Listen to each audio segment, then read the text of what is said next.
ദിവസം കോഴിക്കോട് സാഗർ ഹോട്ടലിൽ വെച്ച് ഭക്ഷണം കഴിക്കുന്ന സമയത്ത് എൻ്റെ പുറകെ വന്നിട്ട് ഒരാൾ ചോദിച്ചു, എല്ലാവർക്കും നന്മ വരട്ടെ, നിങ്ങൾക്ക് എന്താ വേണ്ടതെന്ന് ചോദിച്ചത്.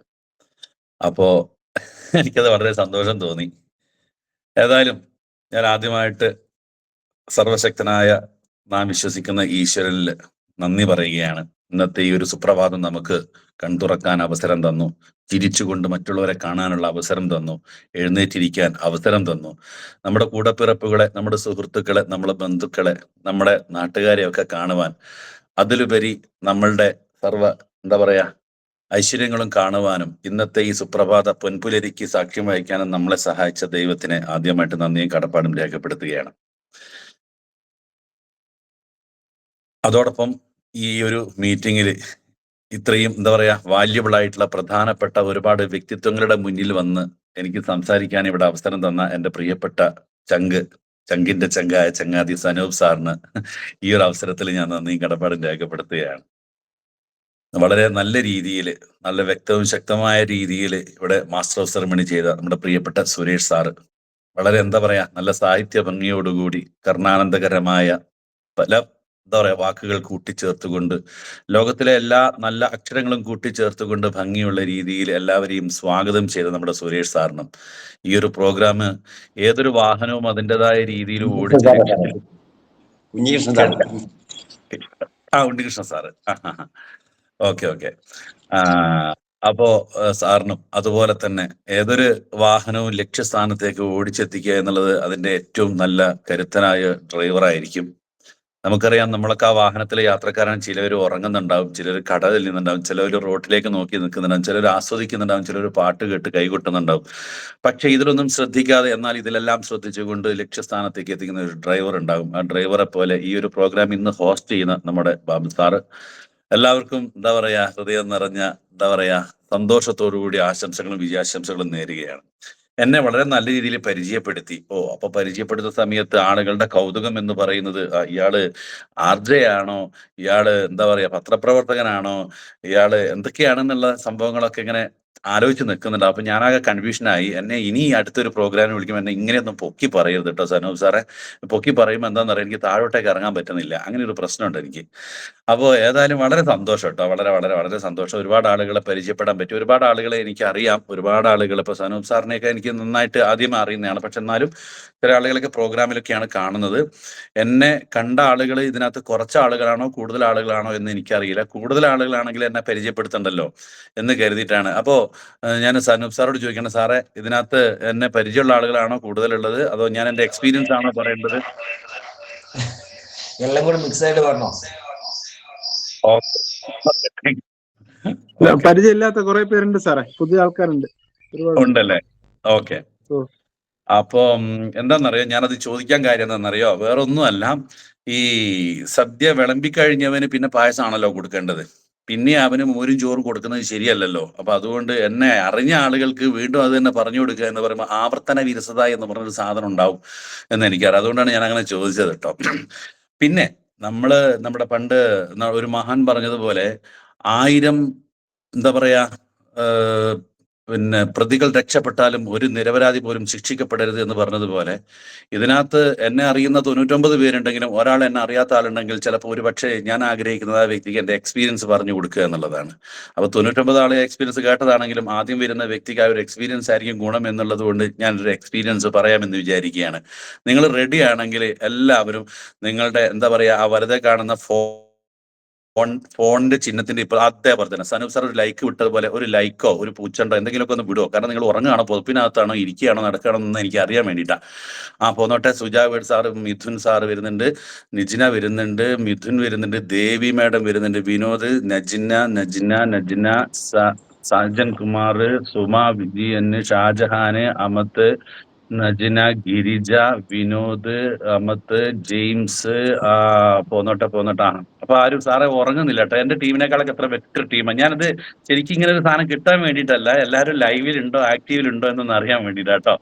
ഓക്കെ, വളരെ സന്തോഷം. ഞാൻ വിചാരിച്ചു എന്റെ ടീമിനെ പോലെ ആക്റ്റീവ് അല്ലാത്ത ടീമാണെന്നാണ് ഞാൻ കരുതിയത്.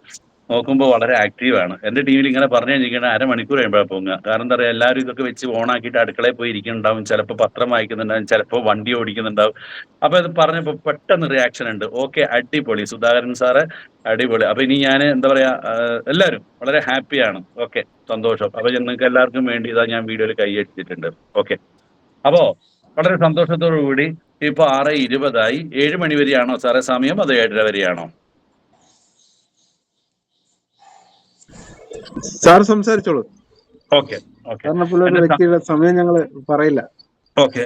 പിന്നെ അല്ല, അതല്ല, എന്താ പറയുക, നമുക്ക് ചില ആളുകള് ഈ 7 മണി മുതൽ 7:30 എന്ന് പറഞ്ഞാൽ 7:30 ശേഷം കുട്ടികളെ സ്കൂളിൽ വിടാനും ജോലി സ്ഥലത്തേക്ക് പോകാനും മറ്റുള്ള കാര്യങ്ങൾക്കൊക്കെ വേണ്ടി തയ്യാറായി നിൽക്കുന്നുണ്ടാവും. അപ്പൊ അവരെ നമ്മൾ മനഃപൂർവ്വം ഒരു കെട്ടിടലാവരുത് എന്ന് കരുതിയിട്ടാണ് ഞാൻ ചോദിച്ചത്. ഓക്കെ, വളരെ സന്തോഷം. ഏതായാലും ഞാൻ സാധാരണ 6:30 തുടങ്ങിയാൽ 7:30 വരെയാണ് പോകാറുള്ളത്.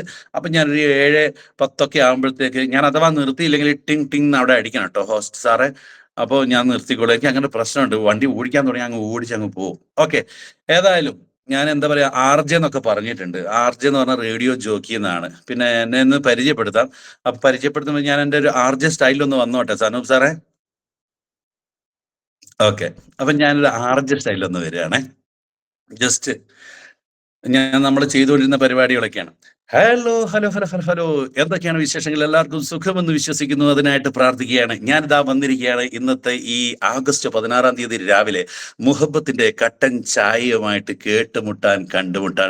നമുക്ക് ഒരുപാട് ഉന്നതങ്ങളിലേക്ക് എത്തുവാനുണ്ട്. അതിന് ഞാൻ റെഡിയാണ്, നിങ്ങളും റെഡിയാണ്. പക്ഷെ നമ്മൾ റെഡിയാണോ? ആണെങ്കിൽ ഈ കൂട്ടായ്മ വലിയ വിജയത്തിലേക്ക് എത്തും എന്നുള്ളത് യാതൊരു സംശയമില്ല. അപ്പൊ നമുക്ക് പോകാം ഓൺ ദ ടോപ്പിലേക്ക്. അപ്പൊ പ്രിയപ്പെട്ടവരെ, അപ്പൊ എല്ലാവർക്കും നന്മകൾ നേർന്നുകൊണ്ട് ഞാൻ എന്നെ ഒന്ന് പരിചയപ്പെടുത്താം. എൻ്റെ പേര് നൂർഷ, വയനാട് എന്നാണ്. വയനാട് ജില്ല എന്ന് കേൾക്കുമ്പോൾ നമുക്കറിയാം കരിന്തണ്ടന്റെ കഥ പറയുന്ന, ചുരം കയറി മേലോട്ട് വരുന്ന ഒരു വയനാട് അല്ലേ. അതിനേക്കാൾ പറയുമ്പോൾ അത് ശരിക്കും ഒരു എന്താ പറയുക, ചരിത്രമൊക്കെ ആണെങ്കിൽ വളരെ സന്തോഷത്തോടുകൂടി ഇന്ന് മലയാളികൾ എവിടെയുണ്ടോ അവിടെയൊക്കെയുള്ള എല്ലാ ആളുകളും മനസ്സിലാക്കുന്നത് താമരശ്ശേരി ചുരം, നമ്മുടെ പ്രിയപ്പെട്ട അനശ്വര നായകൻ പപ്പു ഹിറ്റാക്കി മാറ്റിയ ആ വയനാട് ചുരം അല്ലേ. ഏതാണ്, ലേശൊന്ന് അങ്ങോട്ടോ ലേശൊന്ന് ഇങ്ങോട്ടോ തിരിഞ്ഞ തവിടുപൊടി. പക്ഷേ ഞാനത് കറക്റ്റായിട്ട് ഓടിച്ചു. ഒരു മരത്തിനൊന്ന് കുത്തി അങ്ങ് നിർത്തി. അപ്പൊ തന്നെ PWD മാനേജർ എന്നെ വിളിച്ച് പുറത്ത് കയറ്റിയിട്ട് പറഞ്ഞു, ഈ സുലൈമാനല്ലടാ, ഈ ഹനുമാനാന്നോ അങ്ങനെ എന്തോന്ന് പറഞ്ഞല്ലോ അല്ലെ. ഓക്കെ, എന്തായാലും ആ വാക്കുകൾ നമ്മളെ വളരെ സന്തോഷത്തോട് കൂടിയിട്ട് നമ്മളെ ഓർമ്മിപ്പിക്കുന്ന വയനാട് ചുരം കയറി ഇങ്ങോട്ട് വരാം. ഇനി അതല്ല, പേരിയ പാൽച്ചുരം ഭംഗിയായ ചുരമാണ്. അവിടെ നിന്ന് കയറി വരുമ്പോൾ പഴശ്ശിരാജയുടെ കഥകൾ കാൽപ്പാളം കൊണ്ട് പുളകിതമായ നമ്മുടെ മാനന്തവാടിയുടെ മണ്ണിലൂടെ വയനാട്ടിലേക്ക് എത്താം. ഇനി കുറച്ചങ്ങോട്ട് വടക്കോട്ട് മാറിയിട്ട് ഇനി മൈസൂർ ഭാഗത്തു നിന്നാണ് വരുന്നെങ്കിൽ ടിപ്പു സുൽത്താന്റെ പാദസ്പർശം കൊണ്ട് പുളകിതമായ സുൽത്താൻ ബത്തേരിയുടെ മണ്ണിലൂടെ വയനാട്ടിലെത്താം.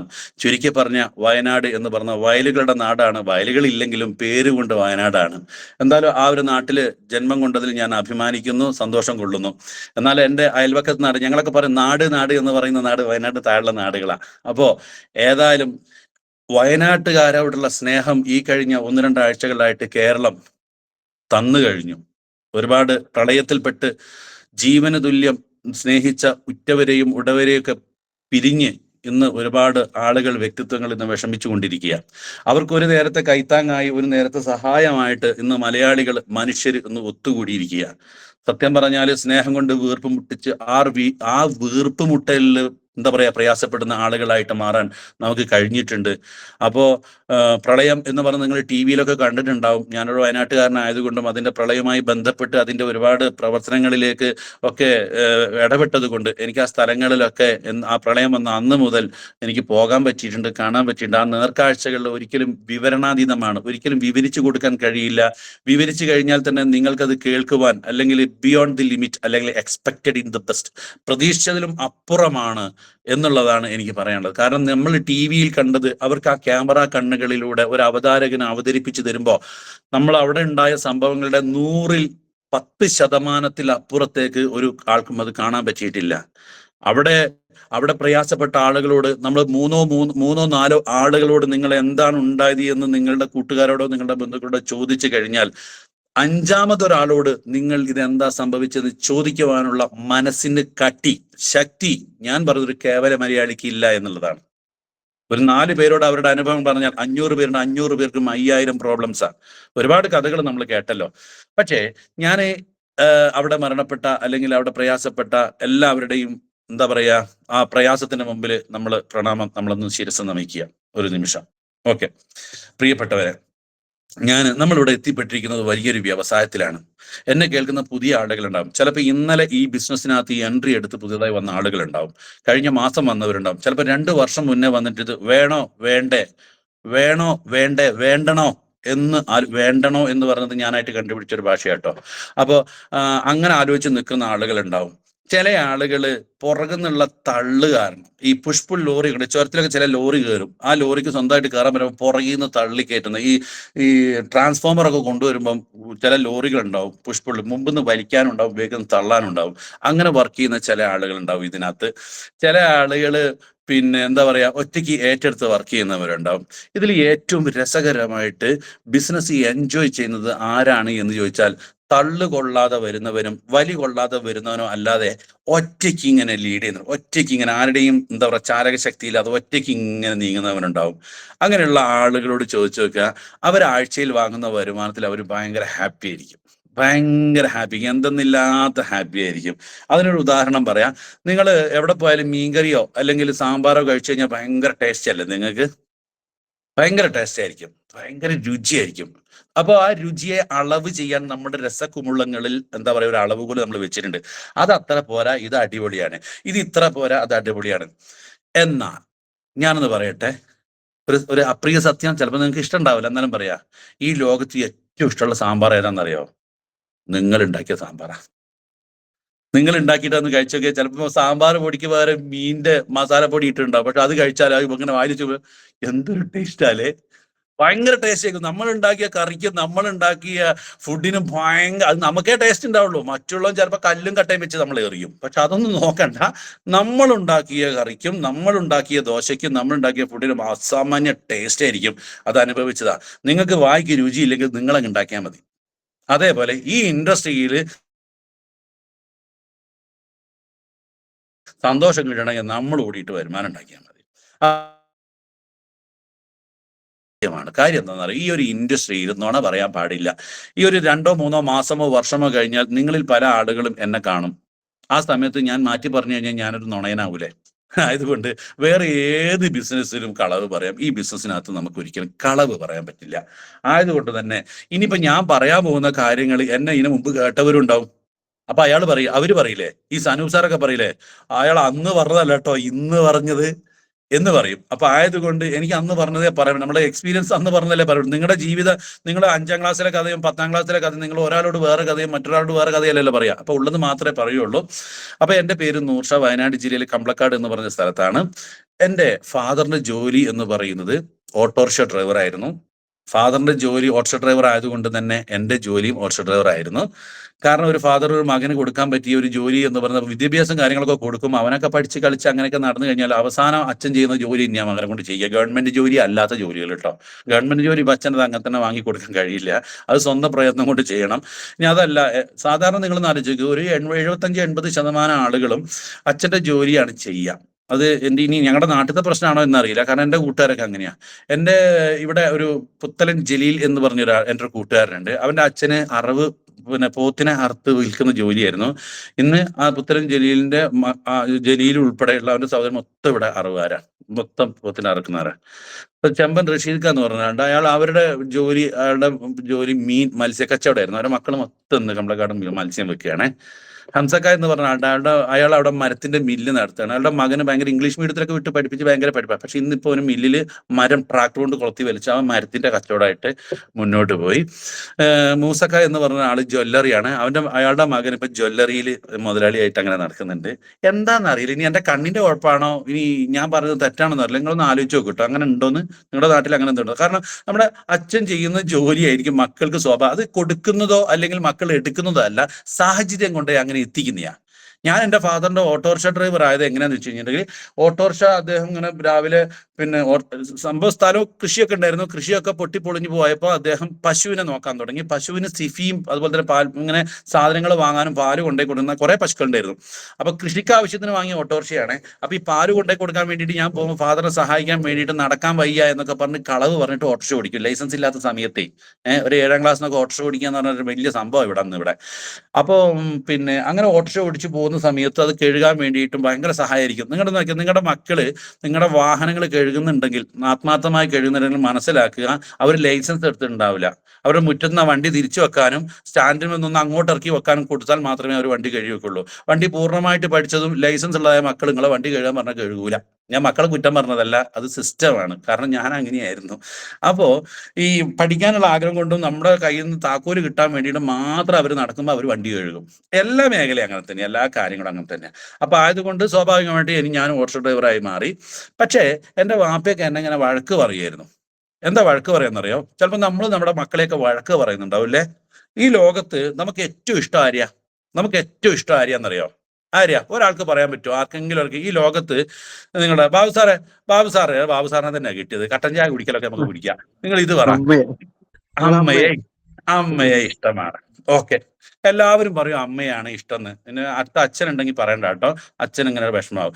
അപ്പൊ ചിലർ പറയും അച്ഛനെയും അമ്മയെയും. എനിക്ക് അതെ, ചിലർ പറയും അച്ഛനെയും അമ്മയും ഇഷ്ടമാണ്. 50 മാർക്ക് അച്ഛനും 50 മാർക്ക് അമ്മയ്ക്കും. എന്നാലും അപ്പൊ രണ്ടാളുടെയും കൂട്ടത്തിൽ നമുക്ക് നിൽക്കാൻ പറ്റുള്ളൂ. ഷാജാൻ സാറേ അങ്ങനെ പറയുന്നവരുണ്ട്. ചിലർ പറയും എനിക്ക് അവരെ അല്ല, എനിക്ക് ഉണ്ടായ എൻ്റെ മൂത്ത മകനെയാ, അല്ല എൻ്റെ മക്കളെയാ, അല്ല എൻ്റെ ഭാര്യ. ഓക്കെ, ഇതൊക്കെയാണല്ലോ നമുക്ക് ഇഷ്ടമുള്ളത്. നമുക്ക് നമ്മളെ ഇഷ്ടമല്ല. അപ്പോ ഞാൻ ഈ പറഞ്ഞ അച്ഛനെയും അമ്മയെയും മക്കളെയും ഒക്കെ കൂട്ടിയിട്ട് ഞാൻ ബാബു സാറിന്റെ ഞാൻ കുടുംബത്തിൽ കലഹം ഉണ്ടാക്കാനല്ല കേട്ടോ. അമ്മ ഉണ്ടെങ്കിൽ അമ്മയും കേട്ടോട്ടെ. ഈ അമ്മയ്ക്കും ഇഷ്ടമുള്ള ഒരാളുണ്ടാവുമല്ലോ, അതുകൊണ്ടാണ് ഞാൻ പറഞ്ഞത്. ഇപ്പൊ ബാബു സാറിന് അമ്മയാണ് ഇഷ്ടമെങ്കിൽ അമ്മയ്ക്ക് ഇഷ്ടമുള്ള ആൾക്കാരും ഉണ്ടാവുമല്ലോ. ഷാജാൻ സാറിന് അച്ഛനും അമ്മയെയാണ് ഇഷ്ടം. അച്ഛനും അമ്മയും ഇപ്പൊ എന്റെ സംസാരം കേൾക്കുന്നുണ്ടെങ്കിൽ അച്ഛനും അമ്മയോടും ചോദിക്കുന്ന സമയത്ത് അവർ ചിലപ്പോൾ ഷാജൻ സാർ എന്ന് പറഞ്ഞോളുന്നില്ലല്ലോ. അവർക്ക് ചിലപ്പോൾ അവരുടെ അച്ഛനും അമ്മയും ഒക്കെ ആവാം. എന്തോ ആവട്ടെ, വാട്ടവർ, ആ സ്വാതന്ത്ര്യത്തിൽ നമ്മൾ കൈയടക്കണ്ട. പക്ഷേ ഞാനൊരു പച്ചയായ സത്യം ഇവിടെ പറയാൻ പോവാണ്. അപ്രിയ സത്യമാണ്. ചിലപ്പോൾ നിങ്ങൾക്ക് എന്നോട് ദേഷ്യം പിടിക്കും. എന്താ കാര്യം എന്നറിയോ? ഈ ഇഷ്ടമുള്ള ആളുകളെ, ഇപ്പൊ എനിക്ക് ഏറ്റവും ഇഷ്ടം എൻ്റെ അമ്മയും അച്ഛനെയും എൻ്റെ ഭാര്യയും മക്കളെയാണ്. അത് കഴിഞ്ഞിട്ടാണ് എനിക്ക് എന്നെ ഇഷ്ടമുള്ളൂ. അത് തെറ്റാണ് ഞാൻ പറയുന്നത്. ഞാനൊരു ചെറിയൊരു എക്സ്പെരിമെന്റിലൂടെ ഞാൻ അത് തെളിയിക്കാം. അത് തെളിയിക്കാന്ന് പറഞ്ഞാൽ തെളിയിച്ച നിങ്ങൾ 100 മാർക്ക് തന്നോണ്ടെന്നില്ല. ഒരു പാസ് ഒരു 50, 100ൽ ഒരു 35 മാർക്ക് കിട്ടിയാൽ ഞാൻ പാസ്സായല്ലോ. 100ൽ 35 മാർക്ക് നിങ്ങൾ ഇടുമെന്നുള്ളത് നോക്കാൻ വേണ്ടിയിട്ടാ. ഇതേ ഇഷ്ടമുള്ള ആളുകളെ എല്ലാവരെയും വെച്ചുകൊണ്ട് ഞാനൊരു SLR ക്യാമറയായിട്ട് വന്നിട്ട് ഒരു ഫോട്ടോ എടുക്കുകയാണ്. അടിപൊളി ഒരു ഫോട്ടോ എടുക്കാൻ പോവാ. ആ ഫോട്ടോ ഞാൻ നിങ്ങൾക്ക് വലുതായി ഫ്രെയിം ചെയ്ത് തരാൻ പോവാണ്, നിങ്ങളുടെ വീട്ടിലെ ചുമരിൽ തൂക്കാൻ വേണ്ടിയിട്ട്. നിങ്ങൾ വാങ്ങാൻ റെഡിയാണ്. അങ്ങനെ ഞാൻ പറയാണ്, നിങ്ങളും നിങ്ങളുടെ ഏറ്റവും ഇഷ്ടപ്പെട്ട ആളുകളെയും വെച്ച് ഫോട്ടോ എടുക്കാൻ വേണ്ടിയിട്ട് ഞാൻ നിർത്തി. അങ്ങനെ നിങ്ങൾ അണിഞ്ഞൊരുങ്ങി ഈ പറഞ്ഞ ഇഷ്ടമുള്ള അച്ഛനെയും അമ്മയെയും മക്കളെയും ഭാര്യയും ഒക്കെ കൂട്ടി ഞാൻ സ്മൈൽ എന്നൊക്കെ പറഞ്ഞു. അങ്ങനെ 2-3 ഫോട്ടോ എടുത്തു. അങ്ങനെ നല്ലൊരു ഫോട്ടോ ഞാൻ എടുത്തു. ആ ഫോട്ടോ ഞാൻ പ്രിന്റ് ചെയ്ത് ഒരു ഫ്രെയിം ചെയ്ത് വളരെ നല്ല രസമായിട്ട് ഞാൻ അത് നിങ്ങൾക്ക് പൊതിഞ്ഞ് ഗിഫ്റ്റ് ആയിട്ട് കൊണ്ട് തന്നു. നിങ്ങളത് വളരെ സന്തോഷത്തോടു കൂടി തുറന്നു. നിങ്ങൾ ആരുടെ മുഖമാണ് ആദ്യം നോക്കുക? നിങ്ങളെ ഇഷ്ടപ്പെട്ട അമ്മയുടെ മുഖം, നിങ്ങളുടെ ഇഷ്ടപ്പെട്ട അച്ഛന്റെ മുഖം, നിങ്ങളുടെ ഇഷ്ടപ്പെട്ട ഭാര്യയുടെ മക്കളുടെ മുഖം, ആരുടെ മുഖത്തേക്കാണ് നിങ്ങൾ ആദ്യം നോക്കുക? ബാബു സാർ തന്നെ പറഞ്ഞോ, ആദ്യം ആരുടെ മുഖത്തേക്ക് നോക്കുക? സ്വന്തം മുഖത്തേക്ക് തന്നെയാ നോക്കുക. പക്ഷെ ഒരു ചെറിയൊരു തിരുത്തുണ്ട് സാറേ, ഒരു തിരുത്തുണ്ട്. ഈ ഡയറക്ട് സെല്ലിങ്ങിൽ വന്നതിന് ശേഷം ഞാൻ ഏറ്റവും ഇഷ്ടപ്പെടുന്നത് എന്നെ തന്നെയാണ്. ഓക്കെ, വളരെ വളരെ സന്തോഷം പ്രിയപ്പെട്ടവരെ.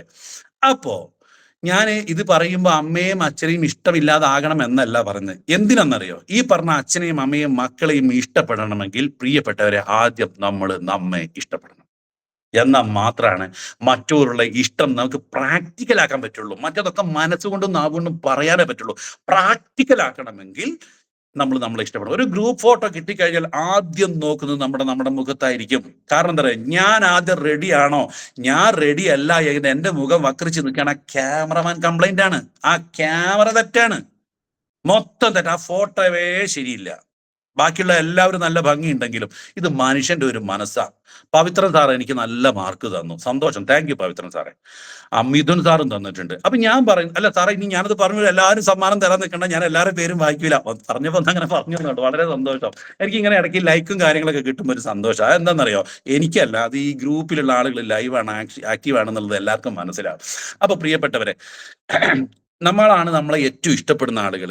എന്നിട്ട് നിങ്ങൾ പറഞ്ഞല്ലോ, നിങ്ങളാണ്, ഇപ്പൊ ഞാനത് പറഞ്ഞു, നമ്മളാണ് ലോകത്ത് നമ്മളെ ഏറ്റവും ഇഷ്ടപ്പെടുന്ന ആളുകൾ. ഞാൻ ചെറിയൊരു എക്സാമ്പിളിലൂടെ പരിചയപ്പെടുത്തി. ഇനി അടുത്ത കഥയല്ല, ഇതിനോടുള്ള ലിങ്ക് ഞാൻ പറയാണ്. നമ്മൾ നമ്മുടെ മക്കളെ ചീത്ത പറയാറുണ്ട് അല്ലേ, വഴക്ക് പറയാറുണ്ട്. മെയിനായിട്ട് നമ്മൾ വഴക്ക് പറയാറുള്ളത് അവന്റെ ശ്രദ്ധയില്ല, അവൻ പഠിക്കുന്നില്ല എന്നുള്ള കാര്യത്തിൽ നമ്മളെ വഴക്ക് പറയാം. ബാക്കിയുള്ള ഒന്നിലും നമ്മൾ അവരെ സ്നേഹിക്കും. നമ്മൾ മക്കളുമായിട്ട് ഏറ്റവും കൂടുതൽ വഴക്ക് പറയുന്നത് പഠിക്കാത്തതുകൊണ്ടാണ്. പഠിക്ക് അവരെ പുറകിൽ വടി എടുത്തിട്ടും ചട്ടകം എടുത്തിട്ട് അമ്മ അടുക്കളയിൽ കൂടെ ഓടി. ഈ ടോം ആൻഡ് ജെറിയിലെ കഥ കാണുമ്പോൾ പറയാ, പൊരിഞ്ഞ യുദ്ധമായിരിക്കും. ആ യുദ്ധമൊക്കെ കഴിഞ്ഞ് വൈകുന്നേരം ആകുമ്പോൾ കെട്ടിപ്പിടിച്ച് ഉമ്മയൊക്കെ കൊടുത്ത് മക്കളെ കിടത്തിറക്കി ഭയങ്കര സ്നേഹമായിട്ട് നമ്മളെ കുടുംബം പോണത്. പക്ഷേ ഏറ്റവും കൂടുതൽ വഴക്ക് കേൾക്കുന്നത്, അടി കൊള്ളുന്നത് ഇപ്പൊ രണ്ട് കാര്യത്തിന്. ഒന്ന്, കുട്ടികൾ മൊബൈൽ വാങ്ങി ഉപയോഗിക്കുന്നു. രണ്ട്, അവർ പഠിക്കുന്നില്ല. എന്നിട്ട് പഠിക്കാത്തതിന് അമ്മമാരൊക്കെ വഴക്ക് പറയുമ്പോൾ, വഴക്ക് പറഞ്ഞിട്ട് മക്കളുമായിട്ട് ഇങ്ങനെ മുഖം തറപ്പിച്ചിങ്ങനെ ഇരിക്കുമല്ലോ. അയ്യോ എൻ്റെ അമ്മ വഴക്ക് പറഞ്ഞു, അച്ഛൻ വഴക്ക് പറഞ്ഞു, ഇങ്ങനെ ഇരിക്കും. കുറച്ച് കഴിയുമ്പോൾ ഈ അച്ഛനും അമ്മയും അവരെ നോക്കുമ്പോൾ നമുക്ക് സങ്കടമാവും. അങ്ങനെ സങ്കടമാകുമ്പോൾ അമ്മ അടുക്കളയിലേക്ക് പോകുമ്പോൾ, അല്ലെങ്കിൽ അച്ഛൻ പണിക്ക് പോകാൻ നേരത്ത് ഒരു ആത്മകഥം പറയലുണ്ട്. എന്താണ് ആത്മകഥം എന്നറിയോ? എടാ മോനെ, എടാ മോളെ, ഞാൻ നിന്നെ വഴക്ക് പറഞ്ഞു നിന്നോട് ഇഷ്ടമില്ലായിട്ടൊന്നുമല്ല, നിന്നോട് വെറുത്തിട്ടൊന്നുമല്ല. എന്താ നീ ഒന്ന് പഠിച്ച് നല്ല ആളായി കാണണം എന്ന് ആഗ്രഹിക്കുന്നുണ്ട്. എന്നിട്ട് പോകാൻ നേരത്ത് പറയും, ഞാനോ ഇങ്ങനെയായി, നീയെങ്കിലും ഒന്ന് രക്ഷപ്പെട്ടോട്ടെ എന്ന് കരുതിയിട്ടാ മോനെ മോളെ ഞാനിങ്ങനെ വഴക്ക് പറയുന്നതെന്ന്. ഇങ്ങനെ കേൾക്കാത്തവർ എത്ര പേരുണ്ട്, ഇങ്ങനെ പറയാത്തവർ എത്ര പേരുണ്ട്. ഞാൻ ഈ ഒരു ചോദ്യത്തിൽ നിന്ന് മനസ്സിലാക്കിയ കാര്യം, ഈ ചോദ്യത്തിലും ഉത്തരത്തിലൊന്നും അല്ല, ഞാനോ ഇങ്ങനെയായി എന്ന് പറയുന്ന ആ ഞാനായിരുന്നു നേരത്തെ ഫോട്ടോ എടുത്തത്. നമ്മളെ ആയിരുന്നു ഈ ലോകത്ത് നമ്മൾ ഏറ്റവും ഇഷ്ടപ്പെട്ടത്. നേരത്തെ പറഞ്ഞു ഈ ലോകത്ത് നേരത്തെ ഇഷ്ടപ്പെട്ടത് ഞാനെന്ന്, ഇപ്പൊ പറയുന്നു ഞാനോ ഇങ്ങനെയായിന്ന്. അതായത് ഞാൻ വൻ തോൽവിയാട് എന്നുള്ളത് ലോകത്തോട് വിളിച്ചു പറയാണ്. ഞാൻ കീഴടങ്ങുകയാണ്. ഞാനോ ഇങ്ങനെയായി മോനെ, ഞാനോ പരാജയപ്പെട്ട്. ഈ പരാജയപ്പെട്ട നമ്മളാണ് മറ്റുള്ളവരെ, അല്ലെങ്കിൽ മറ്റുള്ളവരെ ഉപദേശിക്കാനും കാര്യങ്ങളോ നടക്കുന്നതിന് മുമ്പ് ഞാൻ എന്നെ ഇഷ്ടപ്പെടുന്നതിലൂടെ ഞാൻ പരാജയപ്പെടുത്തതിൽ നിന്നും വിജയത്തിലേക്ക് മാറിയിട്ട്, എടാ നീ ഞങ്ങളെപ്പോലെ ആവടാ എന്ന് പറയുന്ന അവസ്ഥയിലേക്ക് എത്തിക്കുവാൻ ദൈവം നമ്മുടെ മുന്നിൽ കൊണ്ടു തന്ന ഒരു അവസരമാണ് ഈ ഇൻഡസ്ട്രി, അല്ലെങ്കിൽ മൈ ലൈഫ് എന്ന് പറഞ്ഞ ഈ ഒരു ബിസിനസ്. ആദ്യം നമ്മളത് മനസ്സിലാക്കുക. നമുക്ക് മനസ്സിന് ഭയങ്കര വിശാലത വരും, ഭയങ്കര ശക്തി വരും. നമ്മളുടെ ചിരിക്ക് നല്ല അഴക് വരും, നമ്മുടെ ശബ്ദത്തിന് നല്ല ക്ലാരിറ്റി വരും, നമ്മുടെ നടത്തത്തിന് വലിയ സ്റ്റൈല് വരും, നമ്മുടെ നെഞ്ചിന് നല്ല വീതി വരും, നമ്മുടെ തലയ്ക്ക് നല്ല എടുപ്പ് വരും, ഭയങ്കര കോൺഫിഡന്റ് ആയി ആത്മവിശ്വാസം കൂടും. എന്താ കൂടുന്ന് പറയണത്? നാളെ നിങ്ങൾക്കൊരു ടൂർ പോകാണ്ട് 50,000 രൂപയുടെ ആവശ്യമുണ്ട് എന്ന് പറയുമ്പോൾ, ഓ കുഴപ്പമില്ലല്ലോ ഞാനും ഉണ്ട് എന്ന് ചാടി ധൈര്യത്തിൽ പറയാൻ എത്ര പേരുണ്ട്? അവിടെയാണ് ഈ കോൺഫിഡൻസും ചങ്കൂറ്റും ഒക്കെ നമുക്ക് കാണാം. ഇന്നലെ വരെ ഞാനും നിങ്ങളും ചെയ്ത, നമുക്ക് കിട്ടിയ വിദ്യാഭ്യാസത്തിന്റെയും ആരോഗ്യത്തിന്റെയും അറിവിന്റെയും സൊസൈറ്റി സ്റ്റാറ്റസിന്റെയും ഗുഡ് വില്ലിന്റെയും ഒക്കെ ആകെ തുകയാണ് ഇന്ന് എന്നെ കേൾക്കാൻ ഇരിക്കുന്ന നിങ്ങൾ. ഇന്നലെ വരെ ചെയ്തതിന്റെ പ്രവൃത്തിയുടെ ആകെ തുകയാണല്ലോ ഈ നൂർഷ എന്ന് പറഞ്ഞ ഇന്നിപ്പോ ഈ ഇരിക്കുന്ന വ്യക്തി, ഈ ഒരു കസേരയിൽ ഇരിക്കുന്ന വ്യക്തി ആണല്ലോ. ഇന്നലെ വരെ ആകെ ഈ ലോകത്ത് ഞാൻ ഇട്ട എഫേർട്ടിന്റെ, എന്റെ അറിവിന്റെ ഒക്കെ എഫേർട്ടിന്റെ ആകെ തുകയാണ് ഇന്നിരിക്കുന്ന ഞാൻ. ആ തുകയിൽ ശ്രദ്ധിക്കണേ, ആ തുകയിൽ ഞാൻ ഹാപ്പിയാണോ? ഇതാണ് എന്റെ ചോദ്യം. ആ തുകയിൽ നിങ്ങൾ ഹാപ്പിയാണോ? ആണ് എങ്കിൽ നൗ നിങ്ങൾ ഇപ്പോൾ റൈറ്റ് ട്രാക്കിലാണ്. വേറെ എവിടെ തിരണ്ട, മൈ ലൈഫും ചെയ്യേണ്ട, ഒരു ബിസിനസ് ചെയ്യാൻ നിങ്ങൾ ഇപ്പൊ ചെയ്യുന്ന കാര്യങ്ങളായിട്ട് മുന്നോട്ട് പോയാൽ മതി. ഇനി അതല്ല, തിരിഞ്ഞു നോക്കുന്ന സമയത്ത് ഞാൻ ഇനി ഒരുപാട് മാറാനുണ്ട്, എനിക്ക് ഒരുപാട്, കാരണം നേട്ടങ്ങൾ നമ്മുടെ ഒന്നുമില്ല, സാമ്പത്തിക അക്കൗണ്ടിലേക്ക് ഒന്ന് നോക്കിയാൽ മതി. ഒന്ന് പുറകോട്ട് ഇങ്ങനെ തിരിഞ്ഞു നോക്കുക, എന്റെ അക്കൗണ്ട്, എന്റെ സാമ്പത്തിക ഭദ്രത എത്രയുണ്ടെന്ന്. അതിൽ നിങ്ങൾ ഹാപ്പിയാണോ? ആണെങ്കിൽ നിങ്ങൾ റൈറ്റ് ട്രാക്കിലാണ്. നിങ്ങളുടെ ബാങ്ക് ബാലൻസിലേക്ക് നോക്കുക. അപ്പൊ ഞാൻ ചോദിച്ചു, ഒരുത്തനോട് ചോദിച്ചു, നിനക്ക് ബാങ്ക് ബാലൻസോ? സാറേ എനിക്ക് 2 ലക്ഷം 3 ലക്ഷം 10 ലക്ഷം ഒക്കെ ഉണ്ട് എന്ന് പറയും. അപ്പോ ഓരോരുത്തർ പറഞ്ഞു, സാറേ എനിക്ക് 15 ലക്ഷം എന്ന് പറഞ്ഞു കൈപൊക്കി എഴുന്നേറ്റ് അഭിമാനത്തോടുകൂടി 15 ലക്ഷം ഞാൻ ബാങ്കുമായിട്ട്. പക്ഷേ ആ 15 ലക്ഷത്തിന് മുമ്പിൽ ഒരു മൈനസ്, ഒരു വരയുണ്ട് എന്ന്. അതായത് 15 ലക്ഷം ഇങ്ങോട്ട് കിട്ടാനല്ല, ഞാൻ അങ്ങോട്ട് കൊടുക്കാനാണല്ലോ എന്ന് പറഞ്ഞ്. അങ്ങനെയുള്ള ആൾക്കാരുണ്ടോ? ചില ആളുകൾ ബാങ്ക് ആയിട്ടായിരിക്കും, ചിലപ്പോൾ കുഞ്ഞമ്മയുടെ ബാഗ് സ്വർണം വാങ്ങി വെച്ചവരുണ്ടാവും, അതൊക്കെ ഇടപാടാ. ചിലപ്പോൾ അനിയന്റെ കാറ് വാങ്ങി വിറ്റ് പൈസ കൊടുക്കാനുണ്ടാവും. ചിലർക്ക് ഈ കടങ്ങളില്ലാത്ത ആൾക്കാർ ആരാണല്ലോ ഒന്ന് ആലോചിക്കുക. എന്തിനാ ഇഷ്ടപ്പെട്ടു? നിങ്ങൾ ഇഷ്ടപ്പെട്ടിട്ടാണ് ഈ കടം വെക്കുന്നത്? ഒരു കടം കടന്നോട്ടെ, ഒരു ഒരു ഒരു വഴിക്ക് പോവല്ലേ, ഒരു സന്തോഷമല്ലേ എന്ന് കരുതിയിട്ട് കടം ഇങ്ങനെ വെറുതെ വാങ്ങിക്കൂട്ടിയുണ്ടോ? സാഹചര്യങ്ങളുടെ സമ്മർദ്ദം മൂലം വാങ്ങിപ്പോയവരല്ലേ നമ്മളെല്ലാവരും കടം. ഈ കടം വാങ്ങുക എന്ന് പറഞ്ഞാൽ ഞാൻ അതിന് കൊടുത്തൊരു വിവക്ഷ അല്ലെങ്കിൽ ഒരു വിവരണം എന്താണെന്നറിയോ? നാളെ ജീവിക്കേണ്ട പൈസ എടുത്ത് ഇന്ന് ജീവിച്ചവനാരോ അവൻ കടക്കാരൻ. നാളെ ജീവിക്കേണ്ട പൈസ വാങ്ങി ഇന്ന് ജീവിച്ചവനാരോ അവൻ കടക്കാരൻ അല്ലേ? ബാബു സാറെ നിങ്ങൾ ചിരിക്കുന്നുണ്ടല്ലോ, നിങ്ങൾക്ക് നല്ല കട ഉണ്ടെന്ന് തോന്നിട്ടില്ലേ? ഓക്കെ. ഞാൻ തമാശ പറഞ്ഞു കേട്ടോ ബാബു സാറെ, ഞാൻ നിങ്ങളങ്ങ് എടുത്തതാ ഇന്ന്. ഓക്കെ, ഇന്ന് എന്റെ കൂട്ടത്തിൽ സഞ്ചരിക്കാൻ വേണ്ടിയിട്ട്. അപ്പോ നാളെ ജീവിക്കേണ്ട പൈസ എടുത്ത് ഇന്ന് ജീവിച്ചവൻ കടക്കാരനാണെങ്കിൽ നാളെ ജീവിക്കാൻ വേണ്ടി പൈസ എവിടെ നിന്ന് വാങ്ങും? മറ്റന്നാൾ ജീവിക്കേണ്ട പൈസ എടുത്തിട്ട് നാളെ ജീവിക്കും. അങ്ങനെ മുന്നോട്ട് പോകുന്നവർ ആരെങ്കിലും ഉണ്ടെങ്കിൽ നിങ്ങൾ പ്ലീസ് ഞങ്ങളെ കേൾക്ക്, ഞങ്ങളുടെ കൂടെ നിൽക്ക്, നമുക്ക് ഒരുമിച്ച് മുന്നോട്ട് പോകാം. ഇത് വലിയൊരു കൂട്ടായ്മയാണ്. അപ്പോ ആ ഞാൻ സന്തോഷവാനല്ലെങ്കിൽ നമ്മൾ മാറേണ്ടതുണ്ട്. കാലഘട്ടത്തിന്റെ മാറ്റം അനുസരിച്ച് മാറേണ്ടതുണ്ട്. എന്തിനാ കാലഘട്ടത്തിന്റെ മാറ്റം അനുസരിച്ച് ഞാൻ പറഞ്ഞു സാറേ ഞാൻ ഇങ്ങനെയാ, എന്നെ കൊണ്ടാവൂല, ഞാൻ ഇങ്ങനെ, ഇനി എന്ത് പറഞ്ഞാലെന്താ, നാളത്തെ കാര്യം നാളെ നോക്കാം, ഇന്നത്തെ കാര്യം ഇന്ന്. ചില ആൾക്കാർ അങ്ങനെ ന്യായം പൊട്ടിക്കുന്ന ആൾക്കാരെ കണ്ടിട്ടില്ലേ? അവർ ഏറ്റവും വലിയ ടെൻഷൻ അടിക്കുന്നത്, ഞാൻ പറയും ഏറ്റവും വലിയ ഭീതികളാ. നാളത്തെ കാര്യം നാളെ നോക്കാന്ന്. ഞാൻ ഒരു കാര്യം ചോദിക്കട്ടെ, നാളെ ഉണ്ടോ എന്നുള്ളത് നമുക്ക് ഉറപ്പില്ല, ശരിയല്ല? നമ്മൾ അങ്ങനെ പറയും, നാളത്തെ കാര്യം നാളെ ഉണ്ടോ ഇല്ലയോ എന്നുള്ളത് ഉറപ്പില്ല. ഞാൻ ഇവരോട് ചോദിക്കാം, നിങ്ങൾക്ക് നാളെ ഉണ്ടോ? ഒരു ചോദ്യം ചോദിച്ചാൽ നിങ്ങൾ എന്ത് മറുപടി പറയാ? ചങ്ക് തട്ടിയിട്ട് എന്ത് മറുപടി പറയാ? എന്നോടാ ചോദിച്ചത്, സംഭവം നാളെ ഒന്നും ഇല്ല, നമുക്ക് നാളെ ഉറപ്പില്ല എന്ന് പറഞ്ഞാൽ ഞാൻ പറയാ എനിക്ക് നാളെ ഉണ്ട് തന്നെ ഞാൻ പറയാ എനിക്ക് നാളെ ഉണ്ട് എന്നാ. അതിനുള്ള മരിച്ചുപോയി സംഭവം ശരിയാ. പക്ഷെ എന്തൊക്കെയാലും നാളെ ഉണ്ടെന്ന് പറഞ്ഞാൽ നമ്മൾ നടക്കുന്നത്. നമ്മൾ ഈ തെങ്ങ് നടുന്നത് എന്തിനാ? ഇന്ന് വൈകുന്നേരം അതിന് ഇളനീ വെട്ടി കുടിക്കാനാ? അല്ലല്ലോ. ആണോ? നമ്മൾ ഇന്ന് 1-ാം ക്ലാസ്സിൽ കൊണ്ടുപോയി കുട്ടികളെ ചേർത്തുന്നത് എന്തിനാ? നാളെ 1-ാം ക്ലാസ്സിൽ വന്നിട്ട് പഠിത്തം നിർത്താനാ? 10-ാം ക്ലാസ് പാസ്സായിട്ട് ബിരുദാന്തര ബിരുദം എടുത്തിട്ട് ജോലിക്ക് പോകാനാ 1-ാം ക്ലാസ്സിൽ കൊണ്ടുപോയി ചേർക്കുന്നത്? എന്നാ പിന്നെ ഈ 10 വരെ ഇവരെ പഠിപ്പിക്കേണ്ട, സ്കൂളിലെ ഫീസ് കൊടുക്കണ്ട, ബസ്സിന് ഫീസ് കൊടുക്കണ്ട, സ്കൂളിൽ പോകണ്ട, അവർ അതുവരെ നമ്മുടെ വീട്ടിൽ പൊന്നാമന മക്കളായിട്ട് പോയിട്ട് 10-ാം ക്ലാസ്സിൽ ആ എക്സാമിന്റെ ഒരു മാസം മുന്നേ പോയിട്ട് എക്സാം എഴുതിച്ചാ പോരെ? വലിയ മണ്ടത്തരല്ലേ നമ്മൾ ചെയ്യുന്നത്? അതിനൊക്കെ ഓരോ ഇന്നതാലിറ്റികളുണ്ട്. അപ്പോ നമ്മൾ നാളെ കാണണമെങ്കിൽ ഇന്ന് പ്രവർത്തിച്ച് തുടങ്ങണം. അപ്പൊ നാളെ ഉണ്ട്. നാളെ ഇല്ലാത്ത ഒരു 10-5% ആളുകളുണ്ട്. അതിൽ ഞാൻ പെട്ടേക്കാം. എൻ്റെ ഈ സംസാരത്തിൽ നിങ്ങൾ അഹങ്കാരമായിട്ട് കാണരുത്. അതായത് പ്രതീക്ഷകളാണ് നാളെ എന്ന് പറയുന്ന സാധനം. ആ പ്രതീക്ഷക്കൊത്തു അന്ന് ജീവിക്കണമെങ്കിൽ ഇന്ന് ചെയ്യേണ്ട കാര്യങ്ങൾ ചെയ്യുക. അതുകൊണ്ടാണ് കാരണന്മാര് പണ്ട് നട്ട തേങ്ങയിൽ നിന്നും നമ്മൾ ഇന്ന് തേങ്ങ പറിച്ച് തിന്നുന്നത്. പണ്ട് നമ്മളെ കാരണന്മാർ നട്ട പ്ലാവിൽ നിന്നും ഇന്ന് നമ്മൾ ചക്ക പറിച്ചു തിന്നുന്നത്. ഞാൻ ഇതിനകത്ത് ചോദിക്കാം, നിങ്ങൾ നട്ട തെങ്ങിൽ നിന്നും പറിച്ചു തിന്ന എത്ര ആളുകളുണ്ട്? കുറച്ചാളുകൾ ഉണ്ടാവും. പക്ഷെ ഇപ്പോഴത്തെ പുതു ആളുകാരൊക്കെ പണ്ട് നട്ടവരാ. അപ്പൊ അതുകൊണ്ട് ഇന്ന് നമ്മൾ പ്രവർത്തിച്ച നാളെ നമ്മളെ കുടുംബത്തിന് നല്ല രീതിയിൽ ജീവിക്കാൻ പറ്റും. അപ്പോ പ്രിയപ്പെട്ടവരെ, ഞാൻ പറഞ്ഞു വന്നത് നമ്മൾ മാറണം. മാറ്റങ്ങൾക്കനുസരിച്ച് മാറിയില്ലെങ്കിൽ കാലം നമ്മളെ മാറ്റിക്കളയും. എന്താ കാലങ്ങൾ മാറ്റിക്കളയെന്ന് പറഞ്ഞാൽ, അംബാസഡർ കാറ് എന്ന് പറയുന്നത് എന്താ പറയുക, കുഞ്ഞികൃഷ്ണ സാറിന്റെ ഒക്കെ പണ്ടത്തെ കുട്ടിക്കാലത്ത് അന്ന് അംബാസഡർ കാറ് എന്ന് പറഞ്ഞാൽ വലിയ ഹീറോകളുടെ കാറായിരുന്നു അല്ലേ കുഞ്ഞികൃഷ്ണ സാറേ? ശരിയല്ലേ? അന്ന് അംബാസഡർ കാർ, രാഷ്ട്രപതി സഞ്ചരിക്കുന്നത് അംബാസഡർ കാറിലാണ്, പ്രധാനമന്ത്രി സഞ്ചരിക്കുന്നത് അംബാസഡർ കാറിലാണ്. നമ്മുടെ ഒരു കല്യാണത്തിന് ഒരു മണവാളൻ പോകുന്ന അംബാസഡർ കാറിൽ പോയാൽ അവരെ എല്ലാം തികഞ്ഞു. അന്ന് അംബാസഡർ കാർ ഉണ്ടെങ്കിൽ അവൻ രാജാ റാണിയാണ്. ആ സമയത്ത് പുതിയ കാറിന്റെ രൂപവും മാറ്റം മാറി ഒരുപാട് കാറുകൾ വന്നപ്പോൾ അംബാസഡറിനോട് പറഞ്ഞു, അംബാസഡറെ നിങ്ങൾ മാറിക്കോ, നിങ്ങൾ മാറിക്കഴിഞ്ഞാൽ നിങ്ങൾക്ക് ഈ വിപണിയിൽ നിൽക്കാം. അപ്പൊ അംബാസഡറുകാരൻ പറഞ്ഞു, ഐ ആം എ മൊണോപ്പൊളിസ്റ്റ്, ഞാനൊരു കുത്തകക്കാരനാണ്, ഞാനില്ലാത്ത കാർ ഇന്ത്യയിലില്ല, ഇന്ത്യയിൽ ഞാൻ മാത്രമേ ഉള്ളൂ, എന്നെ പൊട്ടിക്കാൻ ഒരു കാറുകാരൻ ഇവിടെ വരണ്ട, വന്നിട്ട് കാര്യമില്ല മക്കളെ, നടക്കില്ല എന്ന് പറഞ്ഞു.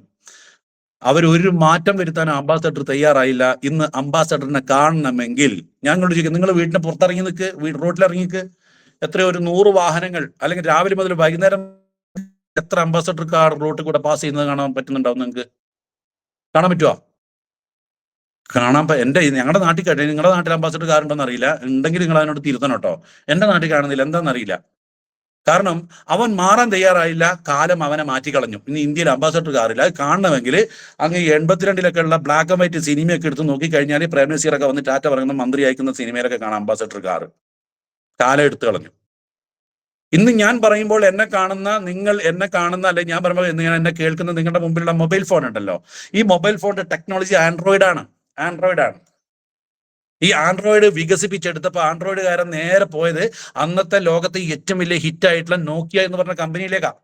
നോക്കിയ പോയിട്ട് പറഞ്ഞു ഞാൻ ഇങ്ങനെ ആൻഡ്രോയിഡ് വികസിപ്പിച്ചിട്ടുണ്ട്, അതിങ്ങനെ ടച്ച് ആണ്, ഇന്ന് വീഡിയോ കോൾ വിളിക്കാൻ, അല്ലാണ്ട് നിങ്ങളുടെ ബട്ടൺ അല്ല, വെറും കോള് മാത്രമേ, ഇതിനകത്ത് ഒരുപാട് സാങ്കേതിക സഹായങ്ങളുണ്ട്, അങ്ങനെ ഉപയോഗിക്കാന്ന് പറഞ്ഞപ്പോൾ നോക്കിയക്കാരൻ പറഞ്ഞു, മോനെ ഞാൻ മൊണപ്പൊളി, ഈ ലോകത്ത് ഏറ്റവും കൂടുതൽ ആൾ ഉപയോഗിക്കുന്നത് എൻ്റെ നോക്കിയയുടെ സെറ്റാ, ഇനി നിങ്ങൾ ഇനി എന്ത് ആൻഡ്രോയിഡ് കൊണ്ടുവന്നാലും മൊബൈലിനെ, നോക്കിയ ഫോണിനെ തോൽപ്പിക്കാൻ ആവില്ല മക്കളെ എന്ന് പറഞ്ഞു.